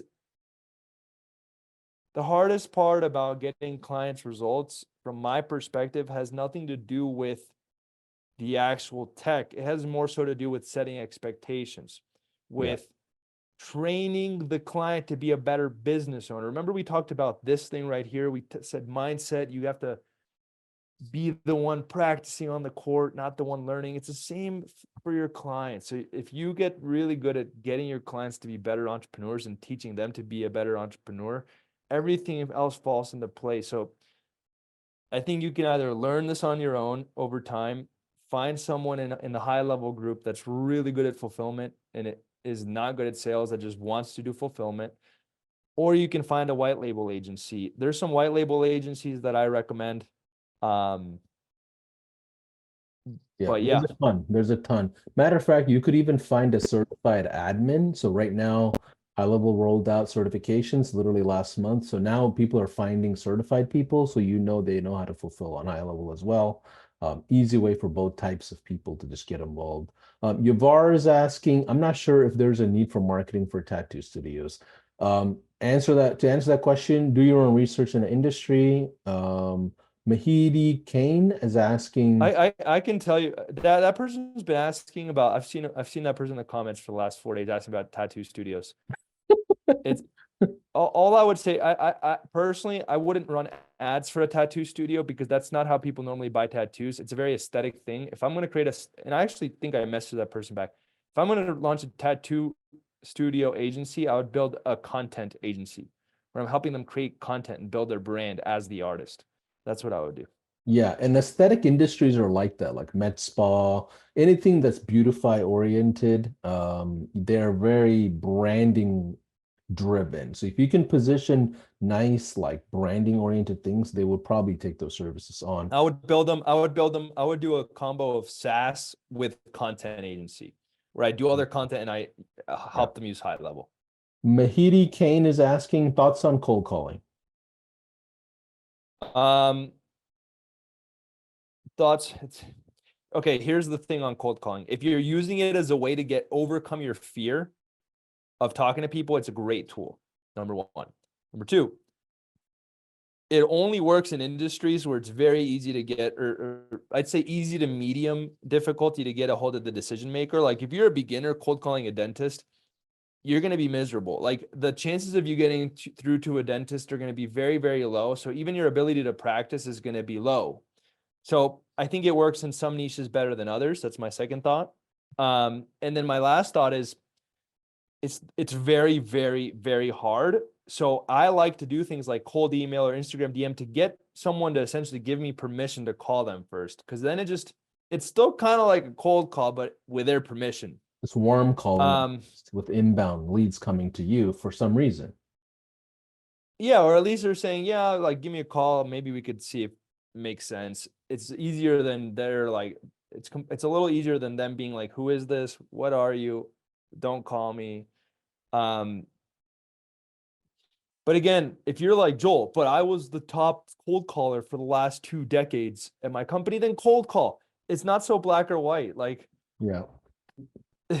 Someone was like, Joel, you said cold calling doesn't work. I was the best person in my company for like 8 years straight. This is a true story. I don't know if the exact number of years, but he was like, I was number one cold caller. I'm like, then freaking cold call. One of my best friends, Cameron Sprenger, incredible guy. He cold called his way to $1 million agency. But like he's been doing sales since he was 14. So yeah. Carl Orton is asking, with the pay-per-show model and chiropractors, how do you handle prepay and health insurance? I don't touch health insurance. We just take prepay and then let the chiro deal with that. Okay. Justin Jacobs asking, when taking the initial deposit to say chiro when booking the appointment, do we send them the initial payment to the doctor, or how does that work, if that makes sense? So I guess what You're saying if we get the payment in? yeah. So like let's say they appoint like $25 to confirm the appointment. Does that revenue go to the doctor, or do you use it for marketing on behalf of the doctor? So we took the ad spend in-house, so we would just credit it towards their ad spend. Got it. So if their Cool. budget that they paid us for ad spend was $2,000 and we collected $500 in prepays, we would credit them $500 in ad spend. Got it. Xavier Caldera. Hey, Xavier, good to see you, man. He's asking for the AI chatbot, why don't you use Mate? Have you tried Pinecone to feed the AI at scale? Well, we use ChatGPT 4, right? That was kind of the main thing. Or are there any other tools that you use? I don't even know what those names are. I have no idea. Okay, cool. Lewis is asking, I just started my agency. I have one client onboarded, been running the system for 4 days. Should I wait to fine tune everything with her, parentheses power partner, or should I get more clients onboarded now? So he's got one client. He's asking whether he should just go get more clients or perfect the fulfillment with that one. Well, I like to have about 5 clients before you slow down and perfect the system. And here's why. Let's say that you're playing with a basketball team. You go to the gym, there's pickup game going on, and you get 4 people to join your team. What if they all suck at You basketball? probably won't You- win. you- like there's good, like any industry, there's great business owners, there's good business owners, there's average business owners, and then there's bad business owners. So I like to have like a little bit more data to determine, hey, because what if the system works incredibly well for client number 3 and it's the same system as client number 1, but client number 1 is failing. So it's not that proves to you that it's not really the system, it's the person. So Sure. I would say try to get a handful. Got it. Lori Wisdom is asking, how about just running Facebook ads for SaaS without having to do the free prospecting for SMMA? What would be a great offer? Wait. So Which- she's could you basically repeat that? asking, yeah, she's basically asking what would be a great offer for / SMMA. We talked about that in day one. So if you go back and rewatch that, we talk about the pay-per-show model, performance model, essentially, that puts the risk divided between the agency as well as the client. So I would say, Lori, watch that. But when it comes to offers, your industry is going to determine what offer makes sense to them the most based on how they perceive your type of business. But Joel, any thoughts on offers? How do you create an offer typically? Let's see. But what is the person was trying to offer it as SaaS? Is that what? She's asking, how about just running Facebook ads for SaaS without having to do the free prospecting for SMMA? What would be a great offer?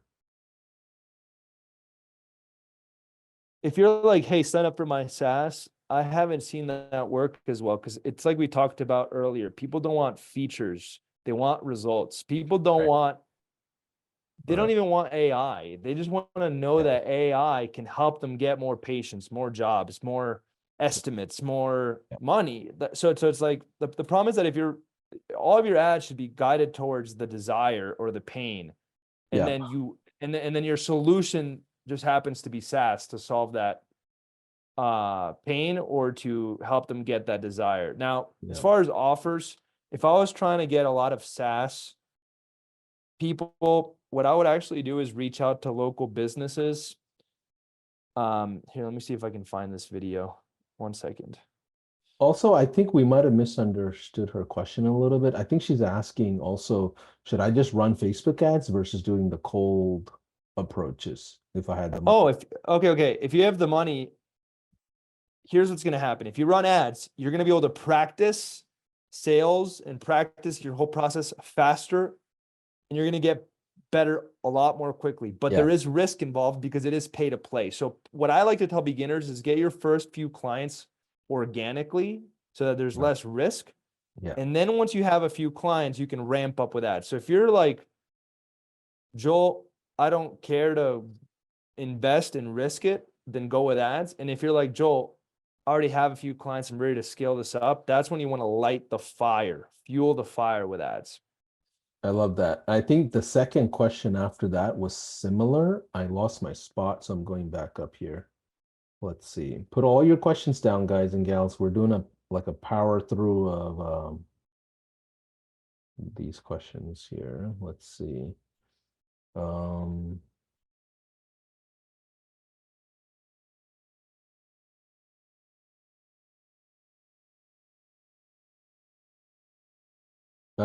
Is it okay to run? You know what? Let me go back to, I'm sorry, guys. Let me get off my phone and go to the actual Facebook streaming and pull up the questions there. I see a ton of questions coming, so let me see if I could go to all questions. Okay, here we go. What do you recommend an international agency on launching in the US? Like, how do they launch in the US? and if they want to go after Okay, you. here's the honest truth. You're trying to make American dollars and you're in a different country, then you're gonna have like it's gonna be harder. Like there's no denying that. People are like, well, I'm in blank country. Can I just get US clients? That's like if I try to go get clients in Germany, I don't speak German, it's gonna be hard for me. Is it possible? Yes, but it's gonna require me to level up, right? So I would say that if you're trying to get US clients, launch everything that we taught you, but you have two options. You can either, what I would do, just to give you an answer, is I would build my team in the US or find a business partner who's in the US. Because it's like if I was trying to get clients in Germany, I could go find someone in Germany who speaks English, who can be my business partner for that country, right? So yeah, or you can also just play on hard mode. Like it will be harder, right? Yeah. But then you also get the benefits that if it works, the return on the currency is way higher for most countries, or for some countries. So what I would do is I would probably find someone who's in the US or build my team in the US so that I can leverage them to overcome some of the challenges when it comes to the language, when it comes to the time zone difference, when it comes to the cultural differences in terms of how business is done. Like if I was trying to go and build a business in Japan, they approach business differently. Yeah. They might not be as Yeah. so I'm gonna find someone in Japan who can partner with me. That's probably my easiest way if I want to leverage that country. So Yep. Andrew Phillips. Hey, Andrew. He's asking if I have a client that is kind of on the fence about paying, and I don't have a client who I can provide social proof with to help close the deal, what do you suggest that I do to get that client over the fence without social proof as you start out? a better question to ask yourself is, how do I get social proof as fast as possible so that this never becomes an issue again? So the reality is closing clients without social proof is very hard. So it's like the better problem to solve is, how do I get social proof so that this isn't a thing that keeps happening? Yeah. What I would do is I would offer either a reactivation campaign or a Google review campaign that we taught you how to do on day one in exchange for a testimonial. And we even gave you the script to downsell it on day 3 yesterday. Give you the script to downsell Google review campaign or a reactivation campaign. So what I would probably do if you can't get them over the edge is say, hey, why don't we just start with a Google review campaign or reactivation campaign, and I'll do that for you at no cost in exchange for testimonial video. And now you're not pitching him, and you're also solving the problem of social proof. Got it. Dino is asking, with how many clients is the right time to transition to done with you? I have worked with 8 clients so far, and I have 3 testimonials. I'm currently doing all done for you, working with med spas, doing Facebook ads. So I guess the question is, when do you get to that transition of models? It's not a when do you get to that. If you want to start a done with you business, you're starting another business. Like an agency and a consulting business are totally, completely different businesses. Yeah. So it's not when do I unlock the ability to do so? It's more like, okay, well, if you want to start a consulting business, that's fine, but that's not an agency, and vice versa. What I would say is be very careful to start consulting businesses where you teach them how to do marketing where they don't want to do their marketing. So for example, realtors, they like to do their marketing. They like to post on social media. Entrepreneurs like to do their marketing. A dentist would much rather pay someone to do it than ever have to go into the ads manager, ever. So if you're like, I'm going to teach dentists how to do it, you're going up, it's going to be an uphill battle. Here's the other thing I will say. Personally, consulting businesses, unless you have a big brand where people, here's the thing, I'm going to just go into a quick spiel. With consulting, you are the product. They are buying you. So if you don't have a big brand, if you don't have a super successful med spa, if you don't have a huge influence already, it's going to be an uphill battle because you are the product. It's not ads. They're buying you. Just like you guys are like, oh, how do I work? If you're like, how do I work with Joel? You're buying me, right? So the thing to keep in mind is when you're doing an ads agency or SaaS agency, whatever you're doing, they're buying the product, the service, not you. They just know that they just trust you to be able to deliver on that. That is much harder, guys. Getting someone to buy you for who you are and not what you offer is much harder on the sale, much easier to fulfill. Much harder on the sale, much easier to fulfill. So just know that you're going to probably struggle to get clients. And yeah, it'll be easier to fulfill, but now it's harder to get clients. So personally, I would build your agency. If you're like a huge influence in the med spa space, or you have a huge following, I would just keep building your agency personally. Yeah. Yep. And I don't recommend people selling their time because it's not scalable either. Even if you got a yes, you could only do that for a limited amount of time. So it's not worth your time typically. Alexander's asking, Joel, what is a SaaS agency as opposed to a traditional marketing agency? I mean, that's a better question for you, Paulson. I don't know how you guys position it, but I think Yeah, it's just I traditionally, think the key is it's just selling high level without the service. I think the key is productizing your fulfillment where it doesn't involve humans to create that fulfillment delivered to your client. So then you're dependent on systems and technology versus talent and skills of like an ad buyer. Why do people jump into the world of SaaS agency? Because no matter what you do, even if you have white glove service, amazing fulfillment, we know for a fact within the first 90 days, based on the data that we have inside HighLevel today, we know the first 90 days of most agencies, they will get a canceled client. Within first 90 days, 76 or 74% of agencies, traditional agencies, lose their client because of churn. So you have to implement things like what Joel's teaching you because you have to stay on top of prospecting and sales as the agency model, traditional agency model has a big leaky bucket.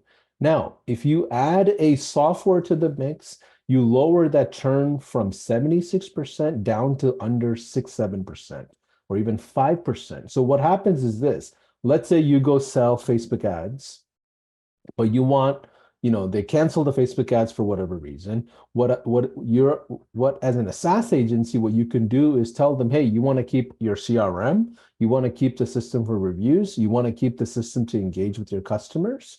We'll charge you $200 a month or $500 a month, therefore allowing you to stay on as a vendor for a long time, usually 2 to 3 years, versus you just walking out the back door because Facebook ads didn't work. So a lot of high-level agencies today are transitioning into the SaaS agency model where they're kind of creating the hybrid of providing, skill and talent-oriented services on top of product and technology that is like an operating system. Now, this is not for everybody. It's a complicated system for you to now figure out what kind of technology matters to the business. So for that, we have things like the 5-day challenge that you can learn how to sell SaaS. You can come to our mastermind. We have a SaaSpreneur course. But either way, that's the difference between the SaaS agency and the traditional agency model, Alex. Let's see. Last question. Okay, last question. Let me just pick a great question for you.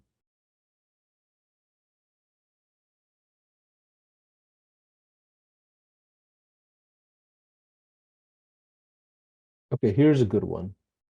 How do I level myself up as an entrepreneur over time?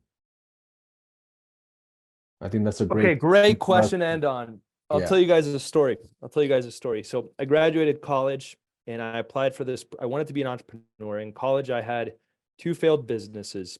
I had a DJing company for weddings and parties, and then I had a software actually called Mazoof, which completely tanked. And I was trying to build interest-based social media, which essentially were like Facebook groups. but you could essentially create a Facebook group within a certain mile radius. Didn't work. Both failed businesses. Then I wanted to go and start a beverage company and like a healthy drinks company. And my dad actually said, hey, Joel, why don't you go and work for 2 years? Take a step back, then 3 steps forward, which was great advice. So then I applied for this program called Venture for America, and it's very competitive. Most of the people that got in were like Harvard, Yale, Princeton, UPenn. Even the entire training was at Brown University, and it was a very intimidating interview. So for example, they had us, so I got into the interview, and they had us go to New York, go to this huge skyscraper at the very top, and it was a group interview all day long. And even Damon John from Shark Tank was there. So like you had some big time people as the judges interviewing you. I was scared out of my mind. I did not sleep the night before. I was on like 1 hour of sleep. I was intimidated. I had never done anything this intense. I was like, I didn't go to these schools. These people are probably smarter than me, which, by the way, funny enough, side tangent, most of those people didn't end up being entrepreneurs after the program, which is very interesting. Whereas the non-Ivy League school people, most of them ended up becoming entrepreneurs, which is interesting. But side note, anyways, I get up as part of, you have to do a pitch. That was part of the interview. And I get up, I'm in front of like, I'm interviewing with like 6 or 7 other people, and I have all the judges. Big skyscraper, really intense. I'm on very little sleep, and I have a panic attack. I have a panic attack. I feel like I'm gonna die. No, it's really, I don't know if you've ever had one, but it's extremely uncomfortable. You feel like you're gonna die. Someone take me to the hospital, and you start to like get depersonalized. You start to feel like you're on drugs. You start to feel but not in a good way. Like you feel uncomfortable, and panic starts to sink in. I start to get really anxious. My heart's beating really fast, and I literally don't say a word, and I sit down. I skip my turn. That day, I grew a massive fear, because before that I didn't have it, but that day, I think it was the lack of sleep, all these things. I grew a massive fear of public speaking that day. Okay. After that, I was afraid, deeply afraid to public speak. Like my body would just have terrible reactions to it. And so, long story short, I end up getting waitlisted into the program because of that moment. I end up writing to the CEO, hey, give me another shot. He ends up letting me off the waitlist into the program. And guess what? I got placed in a company in Colorado where my job for the next 2 years was going to be to do public speaking. Oh my. So I'm like freaking out. I'm going to have to do public speaking for 2 years and face my fear. And I remember telling myself, Joel, as long as you continue to lean in and face your fear over time, you will get better. You don't have to be the best public speaker in the world. You don't have to be this so super comfortable. Just show up. Just keep showing up. First time I did public speaking as part of that job, I was shaky. I didn't have a panic attack, but I was severely uncomfortable. Second time, same thing. Third time, maybe a little bit better. That year, I went on to do over 500 hours of public speaking. I spoke in front of crowds of anywhere between 10 people all the way to over 500 people. That's a lot of people in a room. And now, today, fast forward today, I am so comfortable public speaking that even if I completely lose my train of thought, I feel no pressure. If I literally, you put me on a stage with a microphone, I forget what I'm going to say, I'm like, sorry guys. Or if I need a break, I need to go to, I'm getting off stage. I became so comfortable that I don't even care anymore if things don't go well. To the point where I started doing improvised comedy classes to get better. to show up every single day and improve, every single day and improve, every single day and improve. Now you can put me on a stage in front of strangers with no preparation. I feel totally comfortable. I have no shame. But here's the thing.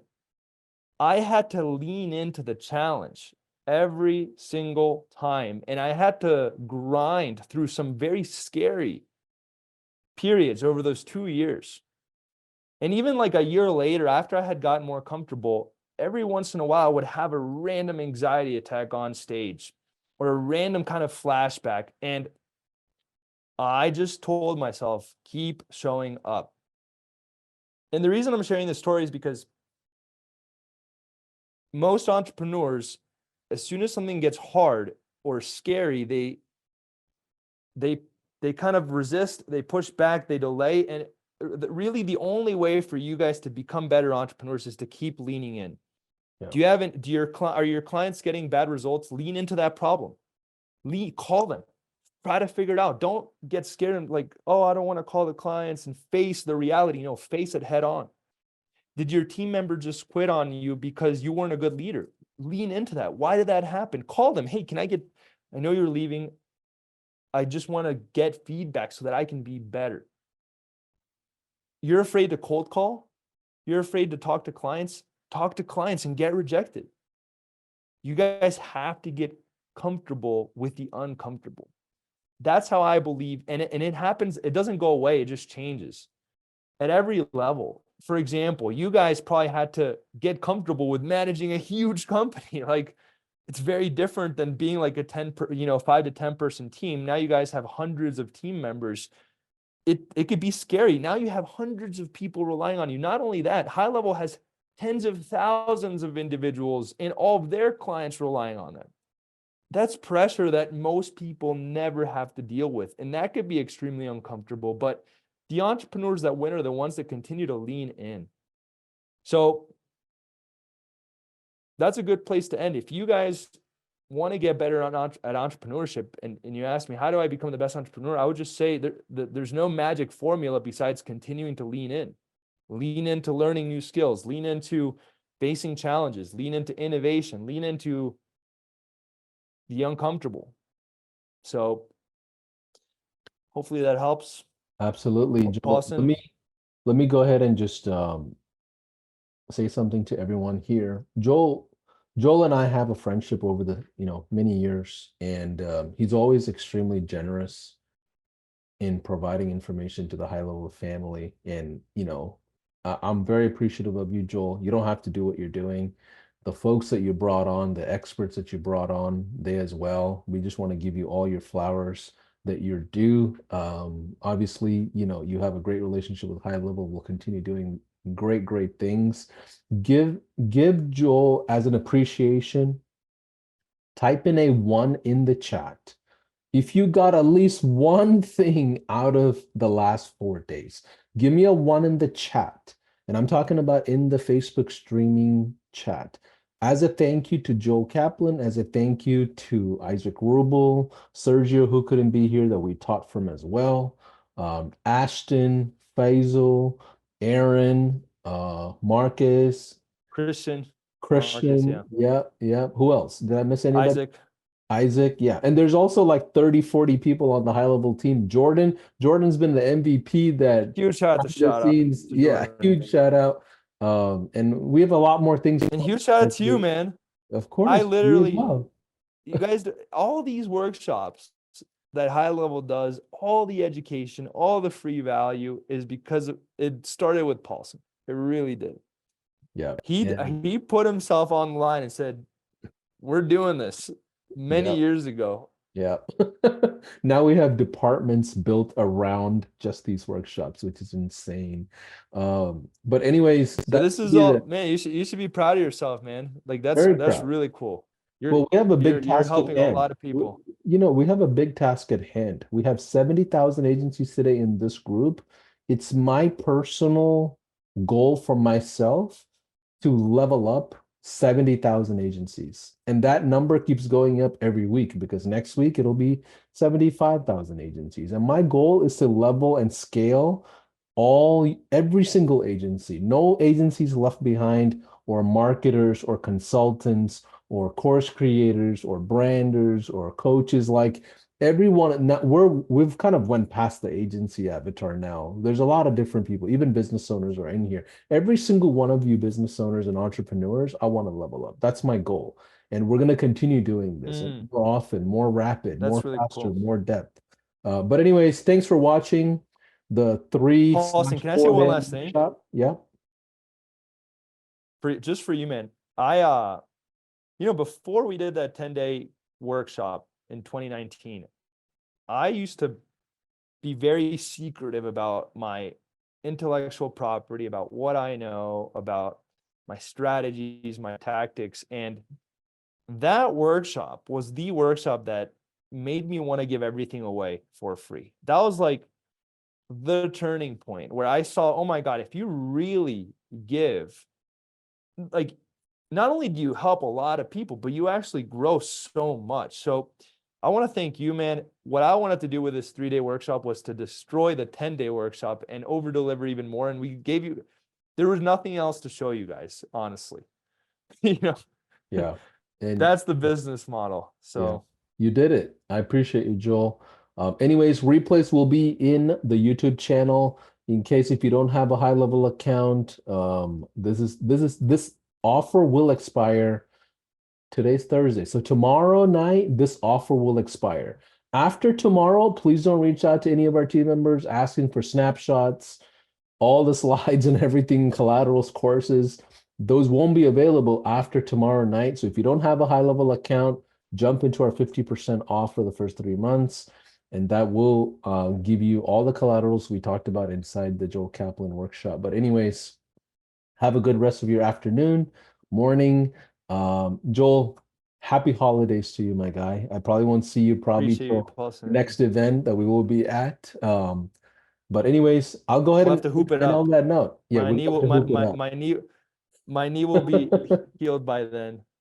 That was one of the cool things about your coaching programs. Once in a while in the masterminds, everybody got to hoop.